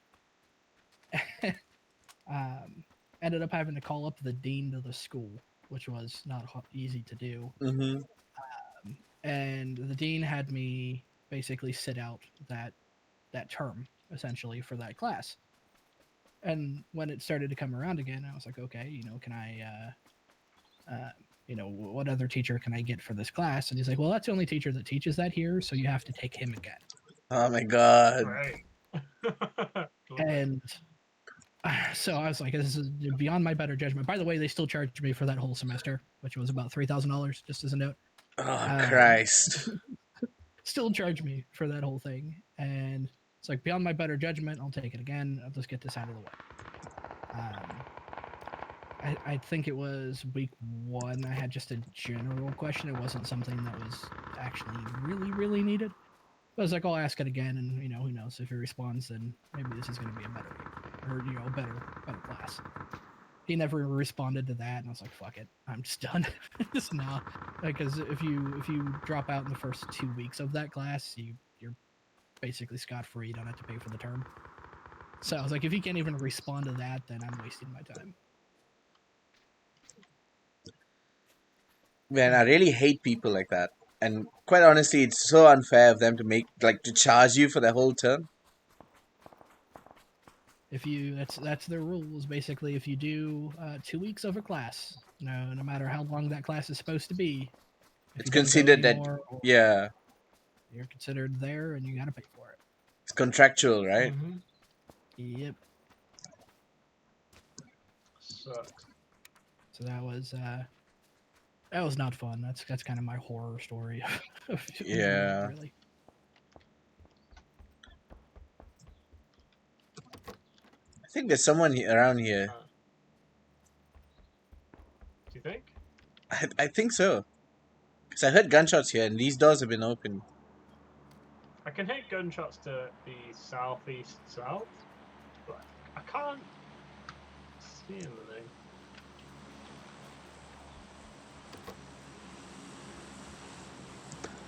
Yeah. I always remember a story of one of my tutors. Like, oh, you have to come up with a project. You have to get a title for your project. And write your project. Alright, okay. I think I can do that. I think I can do that. Yeah, sure. I'll write a project. I can come. I'm a reasonably intelligent person. Otherwise, I wouldn't be here. And then it's kind of like, okay, what kind of project are you looking for? Yeah, like what consists of a good project? And then they're like, oh yeah, you need to come up with a title of the project, and then come back and then we can help. And I'm like, but what kind of project do you want? Like, how do I come up with a title for a project if I don't know what project you want? What sort of Project is thing? figuring out how to get a project. Exactly. Like, I was like, what? I mean, how broad a topic do you want? How specific a topic do you want? Like, what sort of project are you looking for? And like, oh well, we can help you, but you need a title for your project before we can help you. And I'm like, but I'm not asking for help To to write it. have like on a project to write a project. I'm asking for help on like what exactly you're looking for in a project. Mm-hmm. You know, and they're like, "Oh no, we can't write it for you," and I'm like, "I'm not asking you to. I'm not asking you to write it for me. I'm asking you to just help me narrow down the field as to what sort of project you're actually looking for." Mm-hmm. I mean, they gave You you can't that project right there. It's the project is what is required to get teachers to actually help you. exactly, yeah. Oh man, it made me so mad. Uh, I had no idea what they were looking for at all. I ended up just going with something particularly vague. And then they were just like, "All right, now we can help you." And I'm like, "Great, all right, Thanks. thanks, I guess, whatever." Level 2 backpack in here.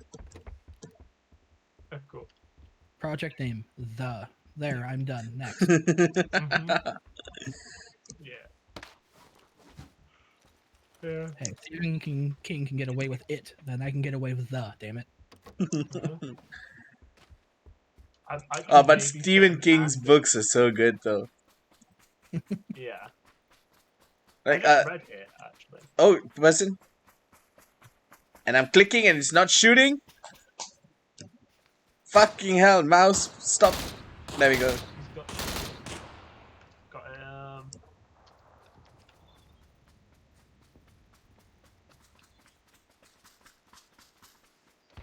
It's crawling this way, so there must be someone nearby here. Be down here. yeah. Isn't that where we just came? Oh yeah, I see him. You see him? Yeah, 250 behind the house. Shit. Oh, wow. Yep, I'm down. There's two of them. It's a squad.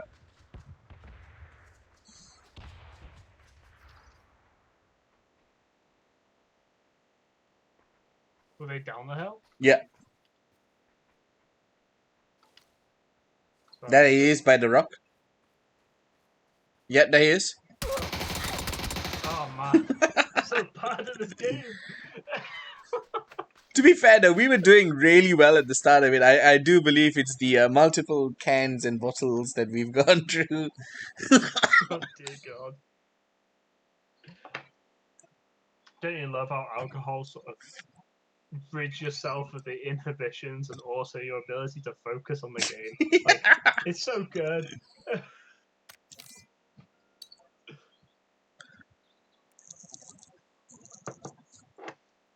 Oh dear. Alright, I might actually come off as it's 5 a.m. here. Yeah, man, it's fair enough. I was thinking of actually dropping out as well, because it's... How long have I actually been streaming for? I don't even know. I think it's like 3 hours? More? Let me check. 4? 5? 2 hours. 2 hours 40. Oh, we were playing for a bit before that, weren't we? Yeah, we were. Like an hour, I think. Yeah. Right. Time has no meaning when you have Jack Daniels in your belly. Yeah. Alright. Thanks for hanging out though, Llama. It was fun. Oh, appreciate it, man. And Sam, thanks for, hanging out as well. Yeah, sure, anytime, like over the next 2 weeks I've got some time off from work, so happy to do some more whenever. Yeah, more PUBG and philosophy, man. Oh yeah, PUBG and philosophy. Or vague attempts at understanding philosophy. Oh dear. Oh, man. Yeah, I should probably get to bed as know, well. Yeah, did sorry? you know Llama before this? Actually, we made friends through, like, streaming. Because he was playing Dying Light the first time. And Yeah. I was crazy about Dying Light. Like, I still am. Like, but I was tuning into streams on Dying Light, and I found his stream, and then I just kind of hung around, and then we were just talking about Dying Light all the time. Yeah. And then that Well, seems just... alright. Yeah. He's fun. Cool. He streams as well. Yeah, that's cool. Yeah. Yeah. Oh, dude, do you remember like when it's slightly dark out and you can hear birds singing? Yeah, man. That's what's happening right now for me. Yep. I can hear it actually. I can actually hear the birds. Yeah, there's like a tree like maybe 20 meters from my window. How long has it been, Significant. Sam, since you had like staying up this late? About 3 years, I think. Oh Actually, no, that's a man. lie.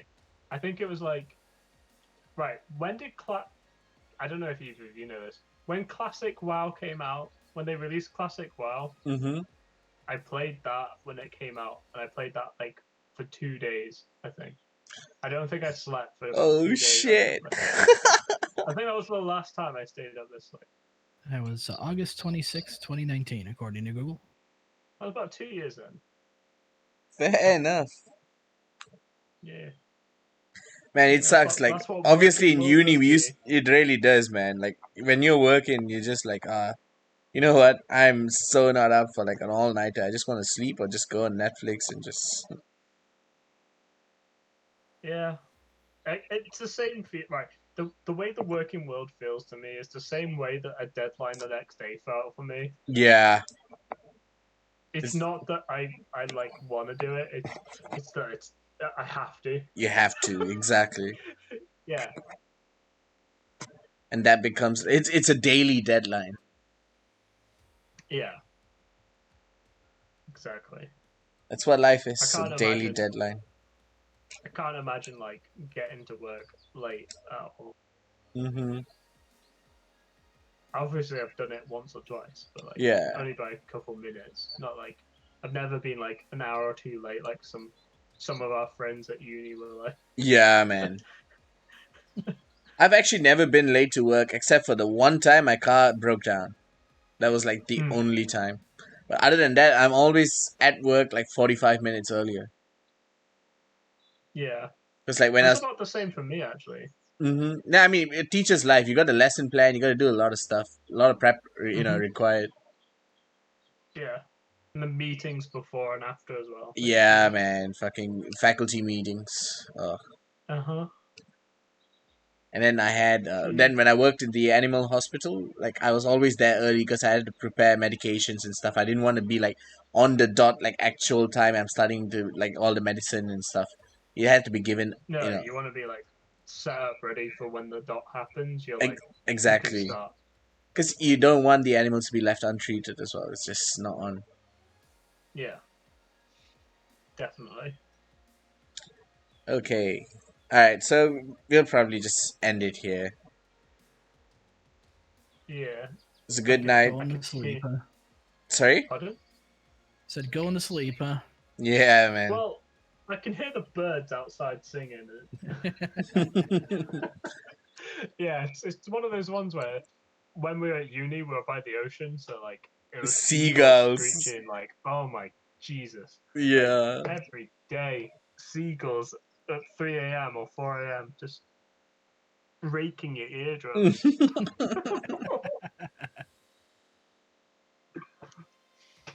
Yeah, no, it's not quite seagulls. It's more like sparrows, or not quite something larger than a sparrow. Mm-hmm. It's got some like weight to it.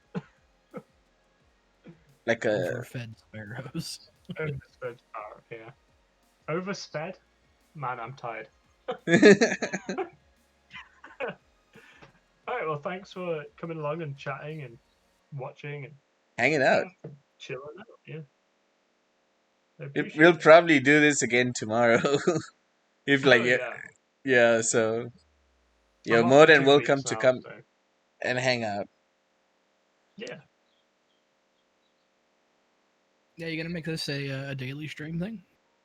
But probably not around the same time, just because the time differences and stuff. Yeah. Hopefully, it'll be a fairly regular Hmm. thing, but I'm trying to make it daily, except for the days I've yeah, got exams and stuff. yeah. Are you working now or I've stopped working already. I'm back in university. I'm doing veterinary medicine. sounds Interesting. Yeah.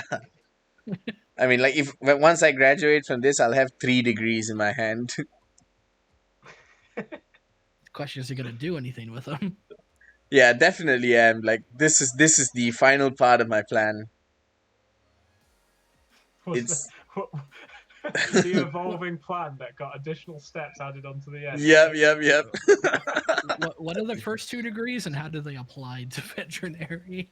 First degree is marine biology. Second degree is zoology, Okay. and well, Well, this third one is veterinary. So I'm going into wildlife veterinary.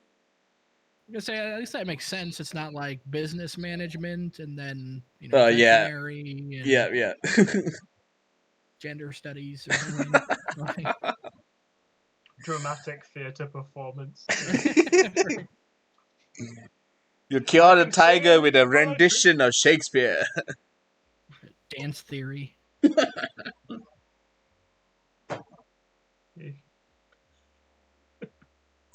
You're singing the Sullivan song while treating all those poor sick animals. All these animals are dying while you're singing and dancing in the other room. I know what I'm doing. I'm a Okay. professional. It will cure them. I can also rhyme. Memorize lines.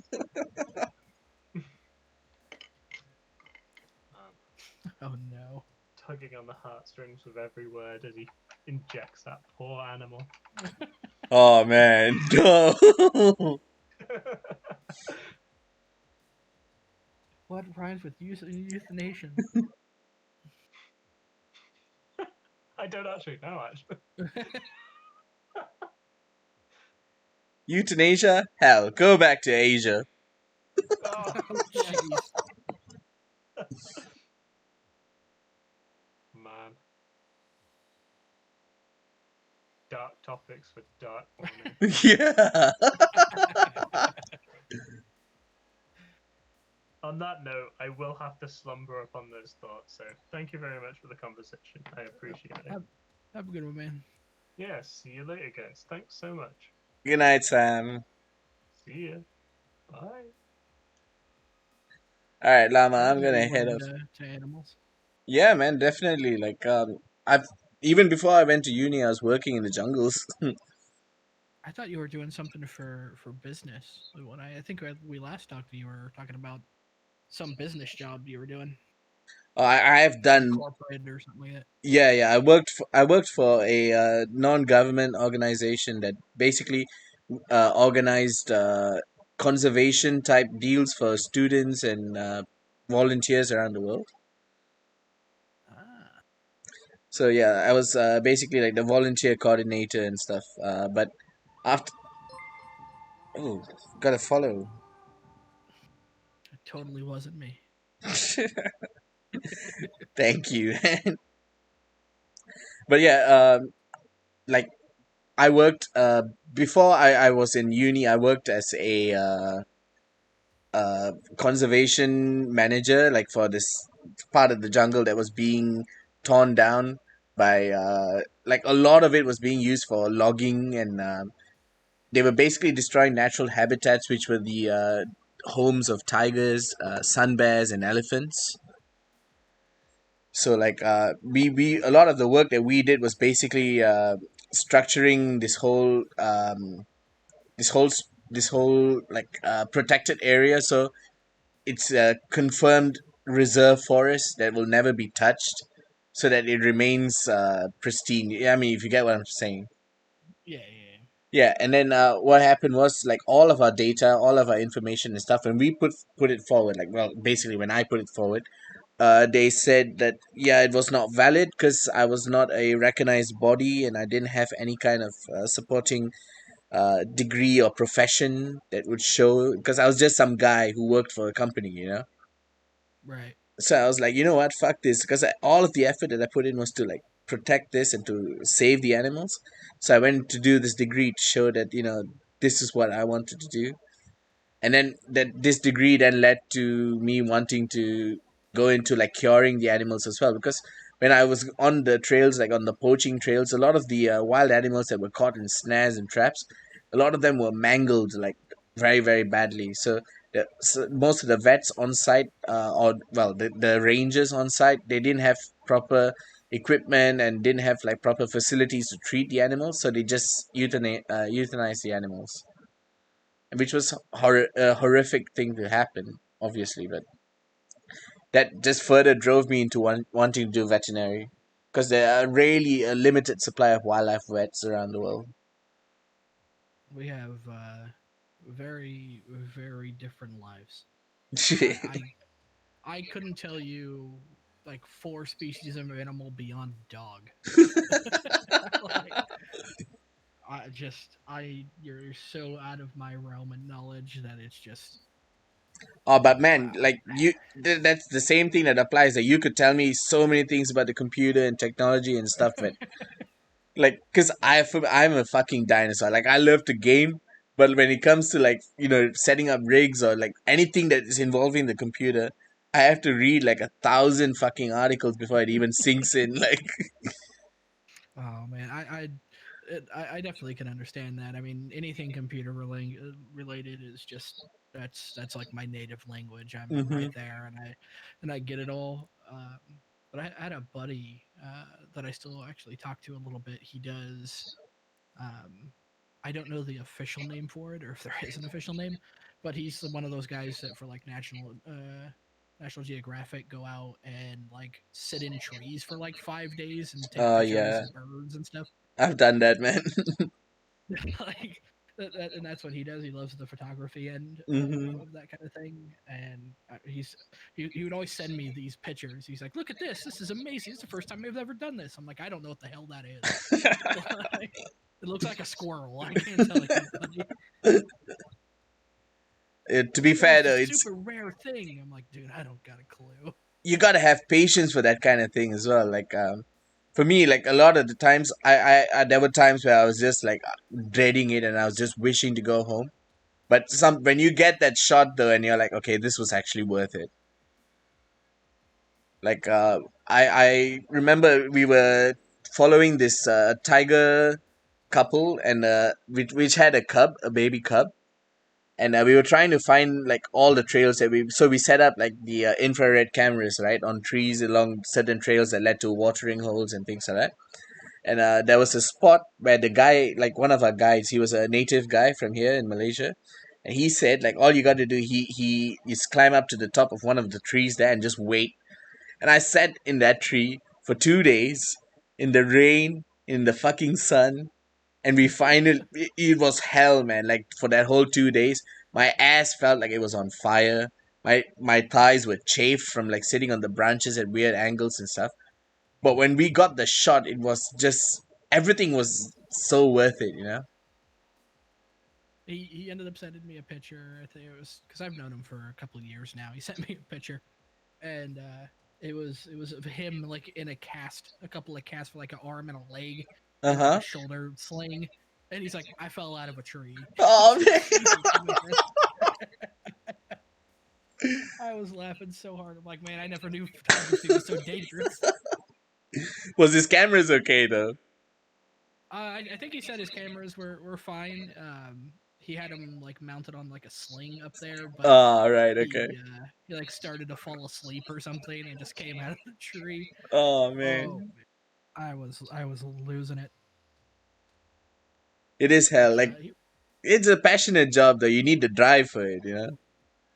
yeah, he was so into that stuff, and I was like, dude, I couldn't.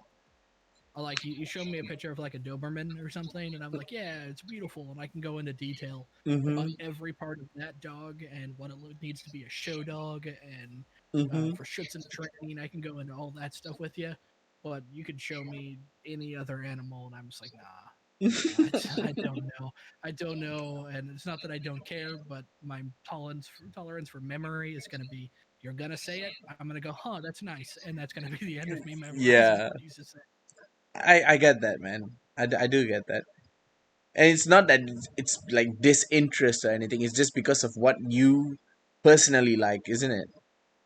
Yeah, it's just if it's like I'm never there's a lot of things that we think of in life, especially when you go through school. You're like, I'm never going to use this in real life. Mm-hmm. There's no reason I need to know that every different type of dingo that exists in my life. Like, I Yep, just yep. don't need to know. And that kind of falls into that category for me. It's just like, huh, that's interesting. Good for you, but yep. Yep, yep. I completely get you. I'm the same way with maths, to be honest. Like he was talking about birds. He's like, it's like a sparrow, but it's like fat. I'm like, an American sparrow? Like, I don't know. Yeah. I don't really know the difference here. All right. What time is it there, Lama? It is 11 p.m. 11 p.m. Okay. Yeah, it's probably what, like noon for you right now? Yeah, it's noon. Aha, nailed it. Yeah, man, You're on nailed it the right on the head. you're on the same time zone as Philippines. Yeah. An hour different from the Philippines. Yeah. They are an I got hour ahead of us, I think. Are they? I think they're yeah. Oh yeah, they're 14 from me. Mm-hmm. So yeah, it'd be one, just after one for them. Yeah, one of my other buddies that I kept in touch with from streaming is from Philippines. So Oh, nice. Yeah, man, this is awesome. Like, Twitch really brings people from all around the world together. it's for better or worse. Yeah, that's for Yeah. sure. I'd like to think our relationship is for better, for sure. Dying I Light mean, brought us together, man. everyone can unite in the killing of zombies. Mm-hmm. Doesn't matter Mm-hmm. nationality. We're killing some zombies We're today. killing some damn zombies. I'm so sad they haven't released it yet. By the way, I know, but like I checked out their tweet the other day, and they said like they're fixing something. There's a major thing that needed to be addressed, but they didn't go into detail what it was. oh yeah, they Someone's did put something out in March, didn't they? Yeah, yeah. 10 days ago. Because last I heard that they may or may not even continue the game. Yeah, that's the thing. But they said they are still working on it. They are hoping to be releasing it by next year. I think in Uh, summer. Like there was the interview that they did with when Techland spoke with fucking I can't remember who, but they were talking about like because everything's delayed now with COVID situation and stuff, so it's probably gonna be yeah. next year. Oh, they put out a thing earlier this month that said their intended release day is supposed to be what is that? May 25th of this year. Oh shit, man! I gotta start saving up money, man. Apparently, they released a new gameplay trailer and some other things. Ooh, I gotta check that out. I've kind of just left that like in the dark. I'm on the Yeah, I've been until there's trying to not official think about news, it too man. much. I'm not gonna because I Not don't gonna want to get on it, watch right? I don't want to watch any kind of trailer as well that would ruin it for me, I just want to experience it fresh when it comes out.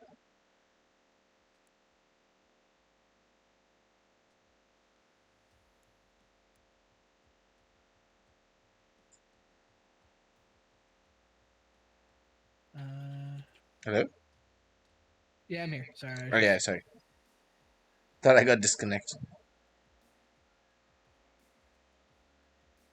Techland has released a dev update. When their dev update was that the game will be released this year. Ooh,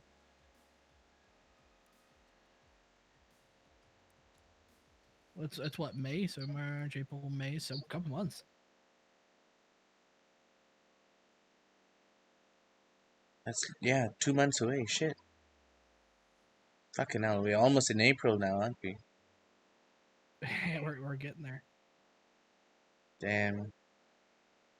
Out of curiosity, because I like when last time I talked to you, I think you were in the UK. So I mean, if we Mm-hmm. talked about it, how's oh, something I like to ask my Filipino buddy. Yeah. What's up? How's the money to earnings rate there? Like Um. like what's an hourly wage? So like your basic wage, you mean? Yeah, Basic wage is about $7 an hour, but not USD. Hold on, let's convert. Malaysian ringgit Yeah, according to Google. yeah.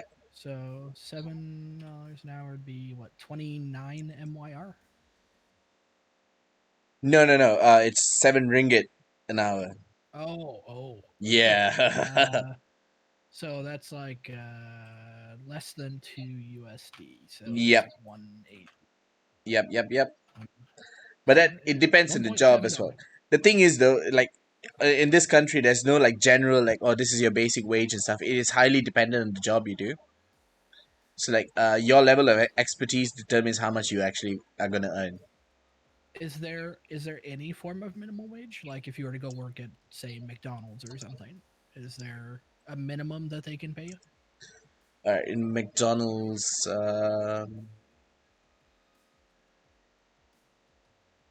Or like let's say, any the like lowest okay, if you level entry level job?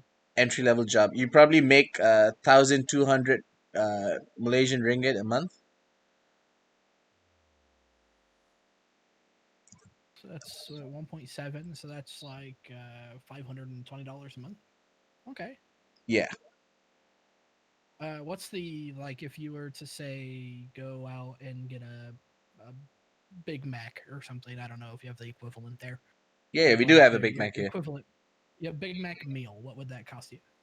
A Big Mac meal would probably be about 16 ringgit, which is about 3 USD, 4 USD.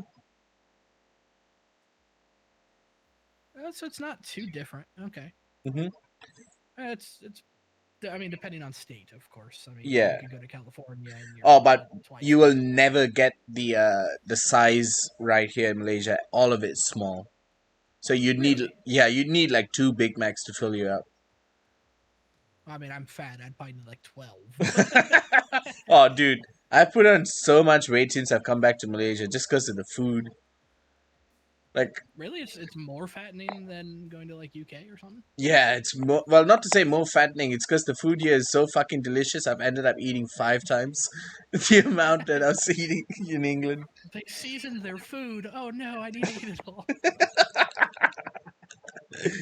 I've heard that in like in London and stuff, they have a really bad problem of just simply not seasoning things very much. It depends on where you are, especially like in certain parts of London. Like obviously, if you go and get like a Middle Eastern food or Indian or Chinese, Oh it's yeah, well seasoned. But then it's also a lot of it is sort of watered down as well for the palate of the British people. right. So you don't get it like authentic. It's pretty. It's been well, for lack of a better word, it's been westernized. Right, right. Like it's kind of funny talking to somebody over here. They're like, "I went to Taco Bell. I understand like Mexican cuisine." It's like, no, No, that's you. nothing even close. I have no idea. We do have Um, Taco Bell here though. really, Yeah. is it? Because I when I was talking to my buddy from Philippines, it was actually really interesting to see the. He sent me some pictures of like where he lives, Mm-hmm. and it was a lot more. What's a nice way of saying it? A lot more third world than I was expecting it to be. Yeah. With like really small pockets of like first world. It's like Yeah. this city block looks really nice. Like it's a good city block, but Mm-hmm. everywhere around it is like you know, corrugated squares Yeah. for like housing. Like in And Malaysia, it's similar because it's because it's also big. You got like full states that are like full on first world like cities and stuff, and then all you have to do is like drive 3 hours in another direction, and then you're like, oh shit, it's third world for sure. Like, yeah, my knowledge of that stuff is pretty abysmal. I don't know, and that's why I choose generally not to talk about things I don't know, and it's always easier to ask somebody that actually lives it. So yeah, I mean that's perfect. Like you ask, then you know. exactly, and like when I talked to him about it, I was like, don't get me wrong, because when I think about those areas and what I hear, like in terms of problems that they have, Mm-hmm. and like he was telling me, and I don't know if this is a thing there, But he was telling me that they don't kill spiders there because they're typically used and nurtured a lot more because they get rid of roaches and a bunch of other And things. other dangerous insects. Yeah. And so I was like, that like to me that's just mind breaking. I was like, if I saw any of that in my house, I'm burning it down. All right, I like not mean, a chance. you have to imagine, like, those memes about Australian insects and animals, right? Which one? Like, that whole bunch of them. Even it applies in Malaysia as well. No. Like, if you were to go in the jungle, man, you get creatures that you thought would be like from another planet. Like, especially the Oh, insects. We have a specific type of insect that looks like a combination of a moth, of a tarantula, and of a hornet, the size of your fist. fucking what? Yep, yep. Why? I just That's the thing. Like, the deeper into the jungle you go, there's more weird stuff. We've got centipedes the length of my arm.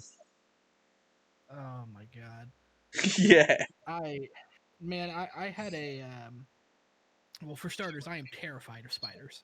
Just Fairs. like Yeah. if you'll know if there's ever a spider near me because you hear me scream like a little girl, and then it'll go quiet until I find somebody else to come over here and kill the spider for me.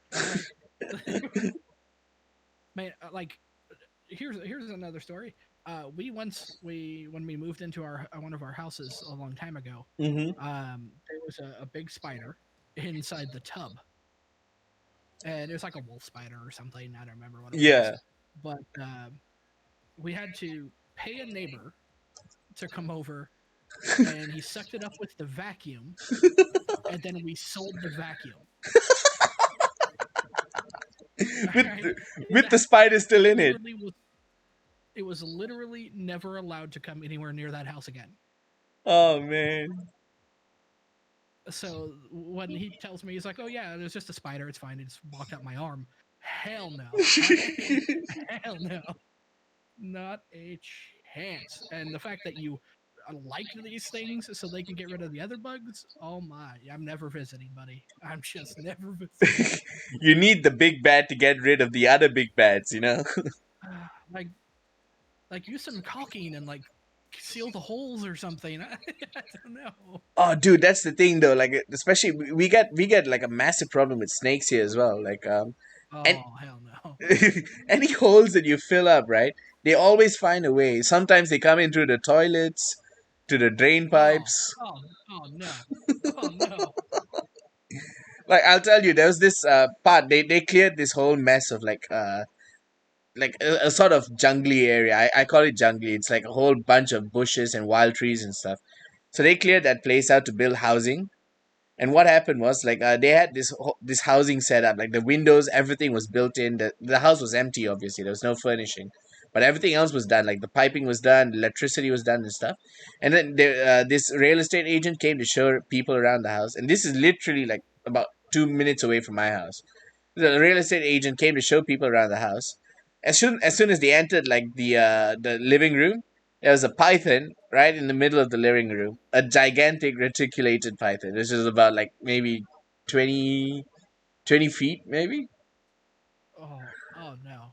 And Oh then no. and then like when the people were like panicking and walking out and stuff, the guy goes like, "Don't worry, we'll get rid of it." He goes upstairs to get like the sticks and stuff that they kept up there in the storage room, and there's a king cobra in the master bedroom.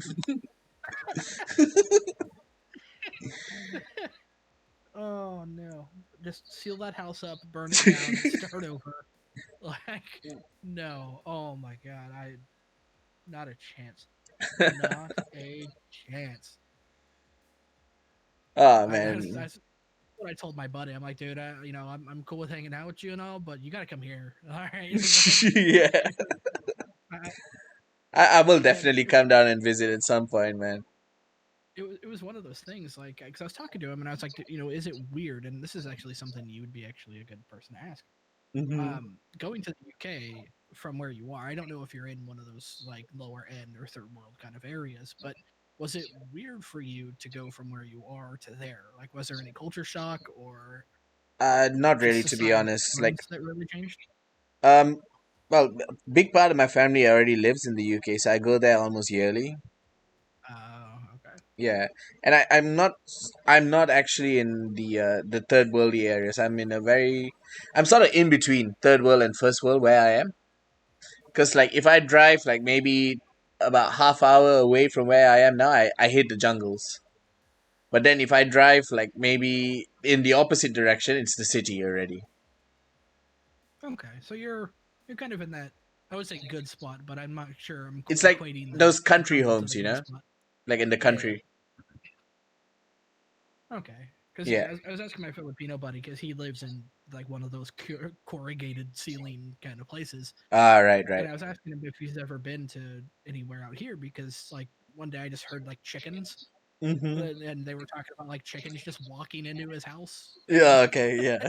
That's and I was proper like, third world already. and I was like, dude, why don't you just get rid of the chickens? He's like, you don't touch a neighbor's chicken, and I was like, what? Like, like I didn't realize there was rules to the chickens. You know, safe space. Like, what the hell is going on here? And he's like, no, it's just you don't want to get caught ever touching anybody else's chicken. And I was like, Yeah. okay, They're like, very, very touchy about like produce and well, I say produce. I mean farm animals. right. And it was just, I'm like, but it's in your like in your living room, like it's like yeah they do that. Like, and you wonder why you have snakes just fucking walking in, like, Yeah. and bugs. Like, if an entire chicken gets through, you need to work on like your structure of your place a little bit, Mm-hmm. maybe some walls. Um, but I was asking him, I was like, have you ever been anywhere, and that's not like that. Like, do you think you would find it weird going to somewhere like, let's say, like San Fran or like New York or something that is it's kind of concrete everywhere, and you're not going to see wildlife just walking through the streets Mm-hmm. and that kind of stuff. And it's like, honestly, I never really thought about it. It would just be, I guess it wouldn't be too weird, but it's like you're going to be the weird guy when you start trying to like pet a spider in the U.S., right? Like, Oh but man. I mean that's the thing, like the cultural divide is so huge as well. Like you get the Indian people that are in the UK, they're comparatively different to the Indians that are in India itself.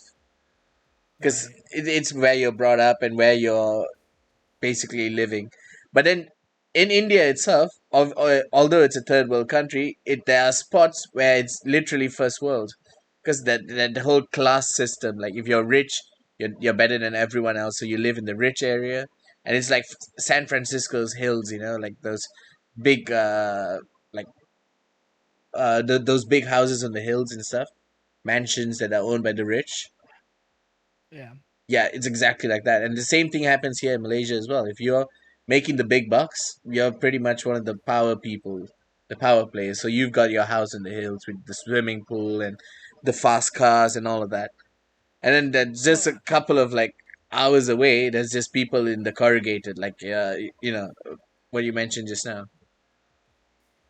I guess that brings on an interesting topic. Like, is there a barrier to entry in something like that? Is that like, are they there because they started a business or they had good education and that's something that somebody else can achieve? Or is it like Ah, an elite hood where they barrier it off, no new people in here kind of thing? okay, this is the thing. They'd like to make it seem like, oh, it's attainable and stuff like that. Majority of it is like family money. It's passed down through generations and stuff, and it's like from original businesses and stuff.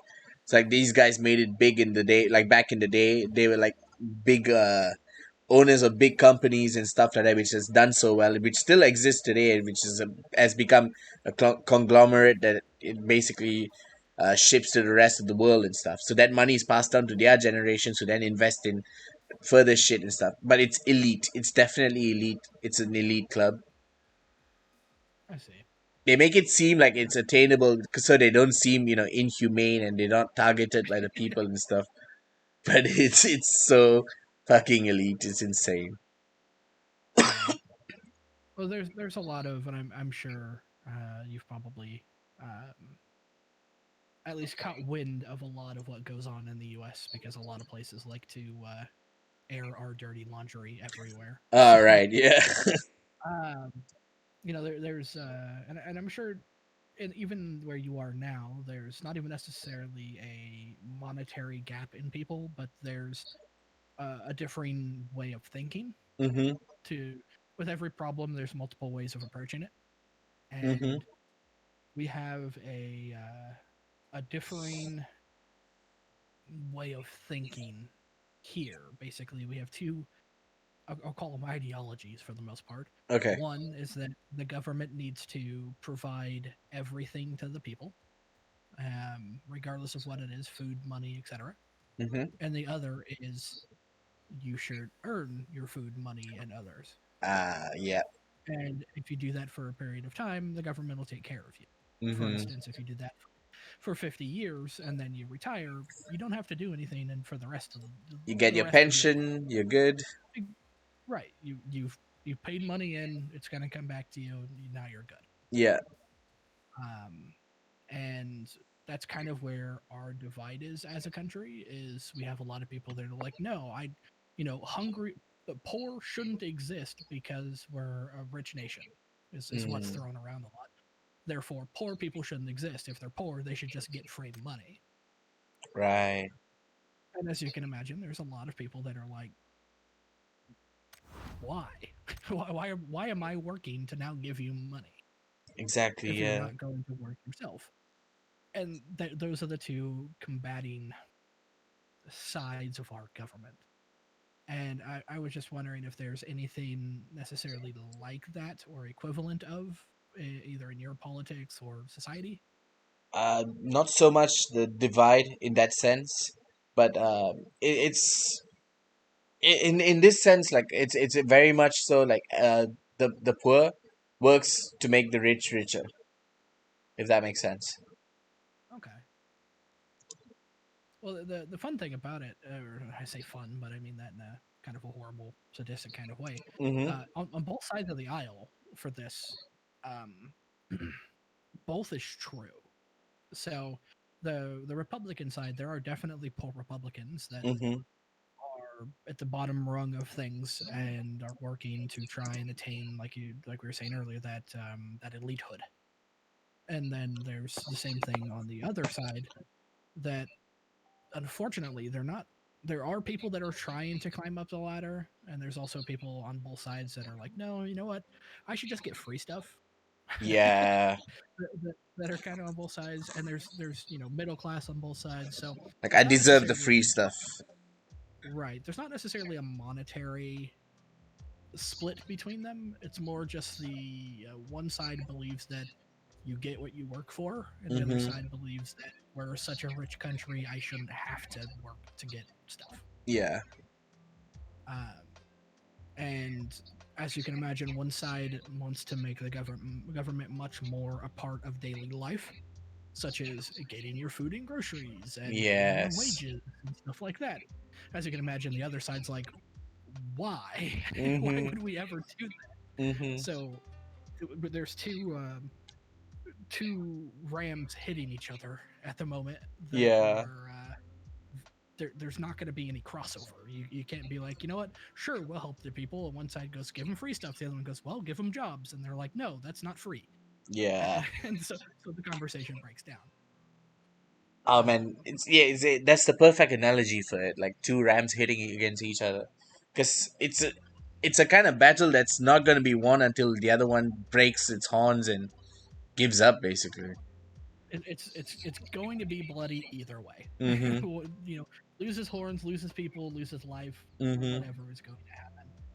And I feel like I've that through said history is true as well. Like a lot of conflict is fought over until one side, uh, just gives in. it's I mean that's very true, and there's a lot of really interesting things you can learn from history. As much as my country likes to um, delete it Yeah, as quick as they can. dude, that happens everywhere. It Um, happens here a lot. really, Yeah. I was kind of hoping that, I have, there's all these problems that I see because I I don't necessarily fall in as a Republican, and I don't necessarily fall in as a Democrat, and I'm kind of somewhere in between. Going, you're both stupid. How about we fix this? Yeah. And but I'm such a minority here that I'm just like, well, I'm getting ignored. All right, Hmm. and nothing's ever going to happen. That I was just kind of hoping that maybe there were some other countries that kind of gotten through that. And I talked to my buddy from the Philippines, and he's like, honestly, our elections are so ridiculously rigged that Yep. it's never going to happen, kind of. Hmm. And I was just, I was just hoping that there is somewhere else that might have been free from that. But I guess, I as think always, Switzerland is, in a way, like their society is kind of pristine in the sense like their political way is actually run properly democratically. Like democracy I think they actually have. works there. I imagine with any place that has really small population, would Yeah, do fine. And exactly. I think and I think democracy in small population is fantastic when everyone's on the same page. When Mm, everyone thinks like you, it's not hard to get everyone to think like you. I mean, thumbs up, done, through problem that. solved. But when people are like, oh, we get a lot of other people from other countries going, oh, America, why don't you just get rid of guns? It's like, all right, are you going to tell the 350 million people that have guns that they can't have them anymore? I don't Yeah. think so. You go tell Texas they can't have firearms. All right, Oh good luck. man. And it's and people are like, oh, this one thing should happen, and then we have a lot of individuals, Hmm. and our constitution was made in a very particular way, if you ask me, and it was to give states the power to cover this stuff, because Mm, laws that are set for everyone don't work for everyone, like the same way we were talking with children. There's no yeah. general guide that's going to work for everyone. So if we can segment it up into little categories, then that's your best chance for success for that area. Hmm. What we're running into right now with the US, and I'm in no way saying that Trump was a good thing by any means, but if we look at Biden and his policies, Biden is taking what should be state laws and state politics at the federal level, which At the applies to federal everyone. level, yeah. And as you can imagine, that's really pissing off a lot of other places. Hmm. Like the federal minimum wage jumping to $15 an hour. For instance, even where I live, the minimum wage here, because the federal minimum wage thing didn't pass, is it's like $7. Okay. Now, the thing here is that when somebody from California hears this and they go, "Oh, minimum wage is $7," you can't even get like a coffee for that amount. Yeah. That would be the same thing of me going, "Oh, you only get paid $1, or you only get paid $500. That does Hmm. nothing for you. Obviously, $500 will do something for you over Yeah. here." I mean, that's the thing. Like, it works for that specific area. Like, I completely get what you mean. Like, because you want to take it at a federal level, and you're going to see this. The whole situation varies, like in the each different states, right? In states and even towns, depending on what state you live in. Right. Oh yeah. I mean, yeah. The U.S. is so big. And that's something people really underestimate, is how big the US is. People Hmm. don't realize, even in my state, I can drive 4 hours in any cardinal direction. I Hmm. won't hit another state. Shit. So, I could drive, for instance, for me to go from where I am right now to the opposite side of Nebraska, Hmm. it would be a 7 hour drive. Bloody hell. That's for one state. Oh man, like how like visiting family and or friends that are in outer states is literally like a road trip. Then. Exactly. Even in other towns, like for the most people, and I had a conversation with a guy from I think he was from London, I think, where he was saying that his limit for going and visiting somebody is like 30 minutes or like 40 minutes drive. Yeah. I was like, dude, you won't make it to another town depending on where you live here. Yeah. Like there's more gaps than that between fucking like gas stations. Hmm. Like, you won't make that. For instance, me and Amy, we drove from Oregon to Nebraska, which is about half the country. That was 24 hours Oh fuck! 24 hours on the road. just driving. That wasn't like sleep and breaks. That was 24 hours of just driving 70 miles an hour. Oh man.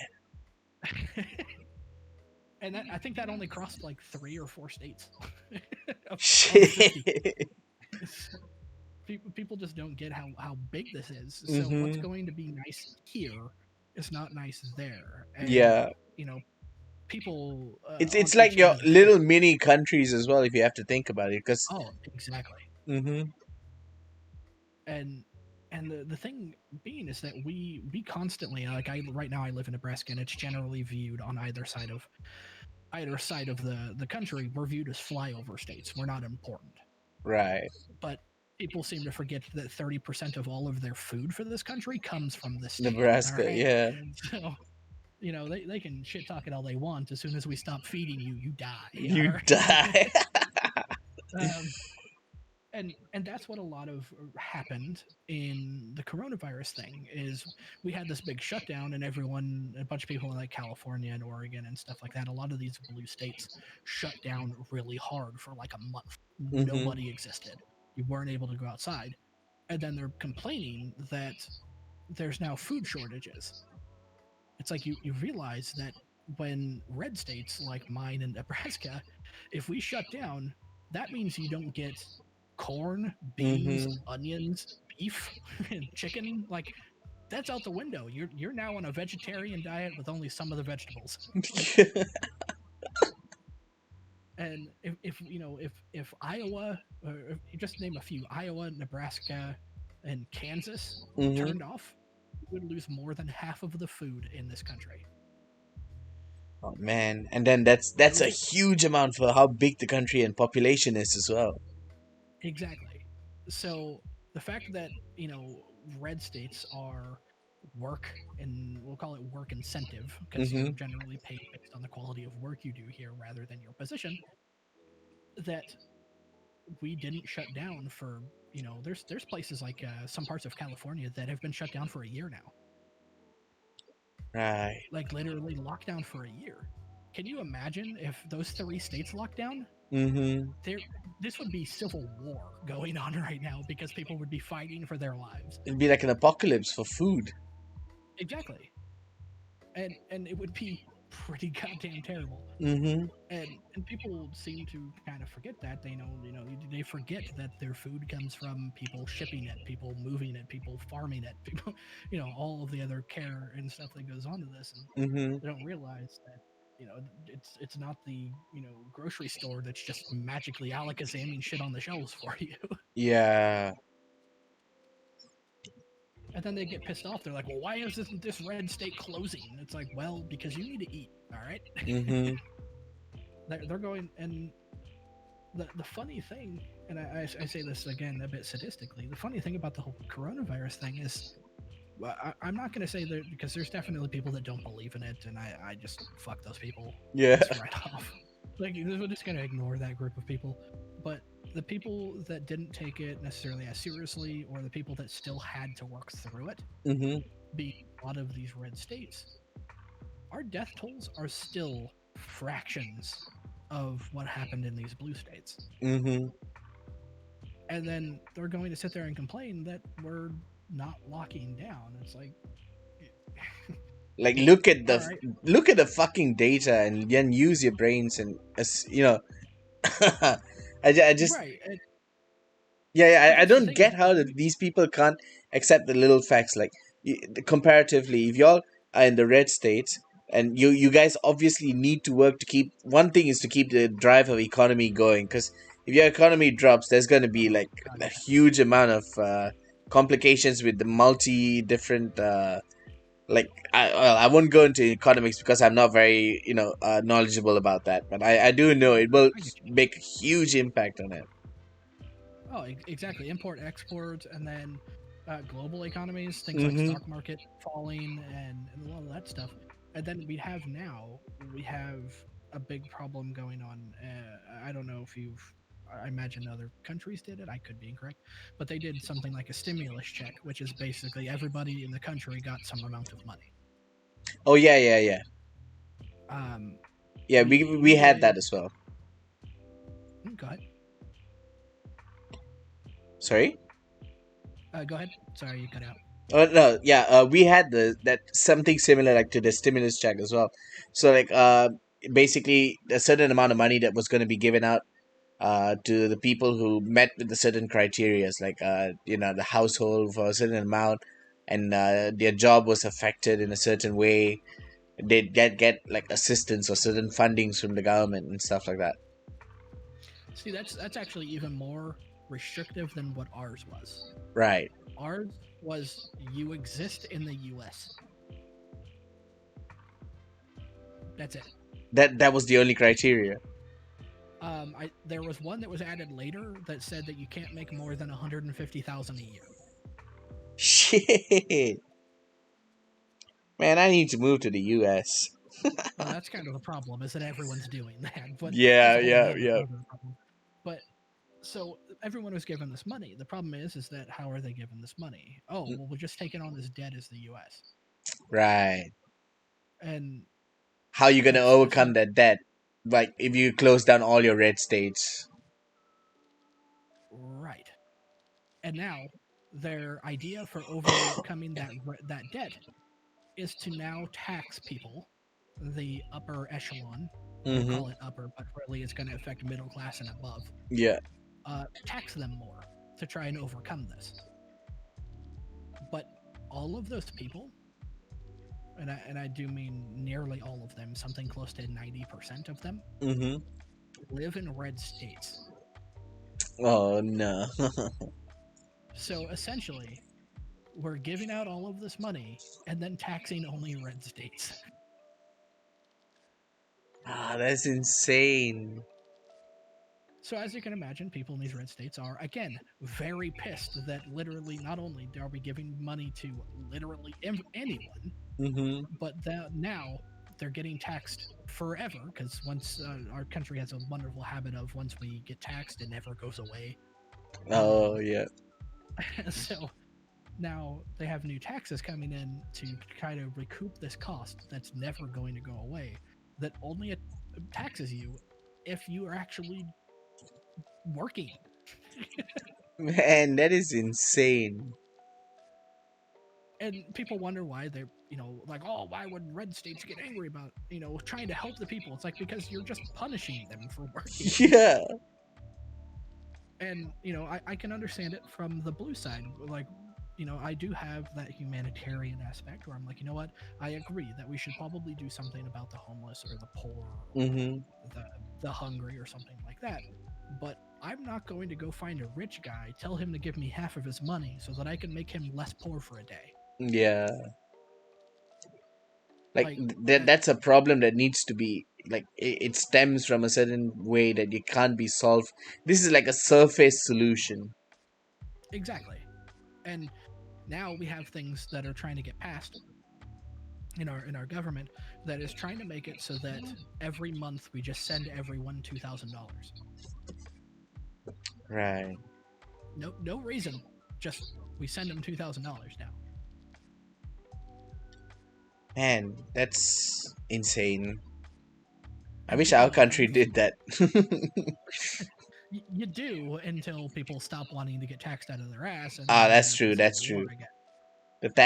The tax will definitely come if you're going to be giving out money like that. Exactly. I mean, we took on, what was it, $1.9 trillion of debt Damn. because of this last stimulus thing, and I won't.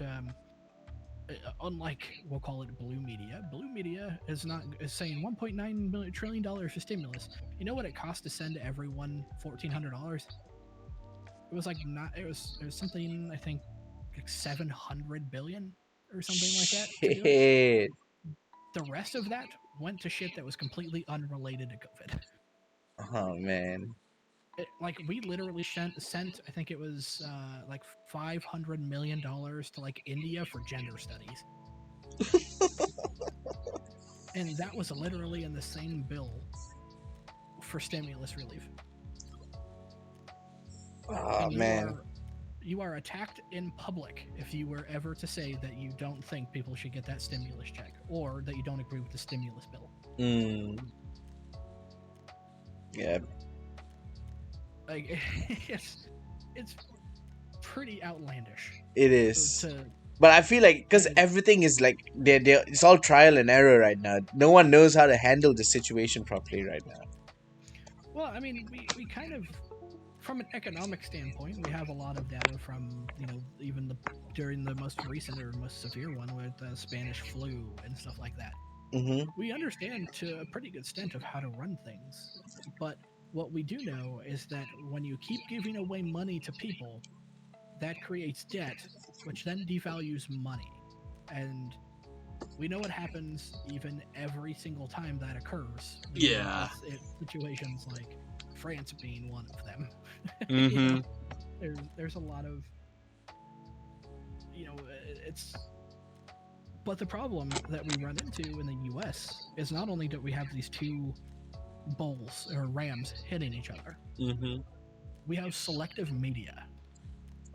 Ah.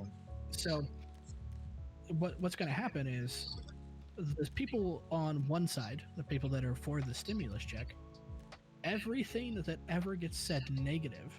So, for instance, say you didn't want to send $500 million to India for gender studies because that has nothing to do with COVID relief. Mm. You're now a terrible person because you don't want people to get a stimulus check. Yeah. Those two things are not the same thing. You can want people to get a stimulus check and not want to send $500 million to India. Yeah. But they will always connect it to something that is just the most disgusting virtue signaling bullshit that you're ever going to see. It'll be like, okay, this guy murdered 31 people. We should probably, do something about that. And they're going to be like, why? Because he's black? And you're like, what? Yeah, man. Like the whole 360 on that. You're like, no, it's because he murdered 31 people. It's like, no, you want to take away his rights as a black guy. It's like, this has nothing to Nothing do to with do that. with that. I want to take away his rights as a human to stop stabbing people. All right, like that's what we're trying to do here. And no, it will always be that, and that's what that side of that media is forever going to tell you. Yeah. That's it. They're racist. They're trying to take away people's rights. That's what's going to happen if you ever let them in power. Racist people.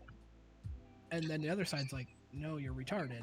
That has nothing to do with that. And they're like, see, they said retarded. They hate retarded people too. Mm. And you just end up in this fucking circle of just mess. And just going back and forth and back and forth, and it's always just going to be the same thing. Exactly. And that's what it is. And that's what happened with the previous stimulus check, the one before it, and the one before it. Mm-hmm. And that's what a lot of our country is kind of going through at the moment. It's just we have people that only look at one end of the news and not actually look at it. And there's actually a lot of lawsuits going on right now because there's news articles because people figured out that no one actually reads the news. They just look at articles. Mm-hmm. Like just the headlines. So there was news articles that was going on during the Trump era that was like, Trump said he hates all Mexicans, and that was the headline. Mm-hmm. But if you actually read the article, it was like he didn't actually say that, but he once hired a Mexican guy, then fired him once. Therefore, we believe he hates Mexicans. It's an assumption that's based on guilt. An assumption based on guilt with something that they want to say that's blown out of proportion. Yeah. And that's the only thing that's put in the headline. Therefore, that's what people believe. And that's the thing. The media plays such a huge role now, especially with how much technology has advanced and how communication has advanced as well. Portrayal of so many things leads you to that's why the fake news issue and things like that get spread around so easily. The things that get viral for no reason. It's crazy, man. God, right? Anyway, Lama, I gotta cut it short here, man, because I kind of gotta turn in as well. You gotta turn in. It's like 2. Yeah, my sleeps. I'm on the opposite end of the sleep schedule at the moment. I see. Yeah. Do you know what time you're gonna go live tomorrow? Probably it's 11 p.m. there. You said, right? It is just about midnight now. Just about midnight. Probably around 6 p.m. your side. So is that 18 hours? Roughly, yeah. All right, I should be around. All right, cool, man. Thank you so much for Have tuning in, dude. yeah, no problem. Anytime, like even if I'm not around, just shoot me a message on Steam or something. Anytime you go live, Oh yeah, not we'll for do, like we'll do. the extra viewer. Nothing. Thank you so much, dude. Yep, no problem. You have a good day now, yeah?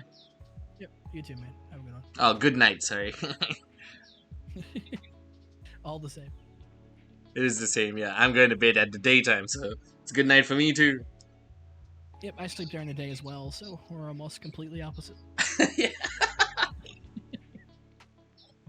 Alright, man. I'll speak to you later. Yep, same, man. See you.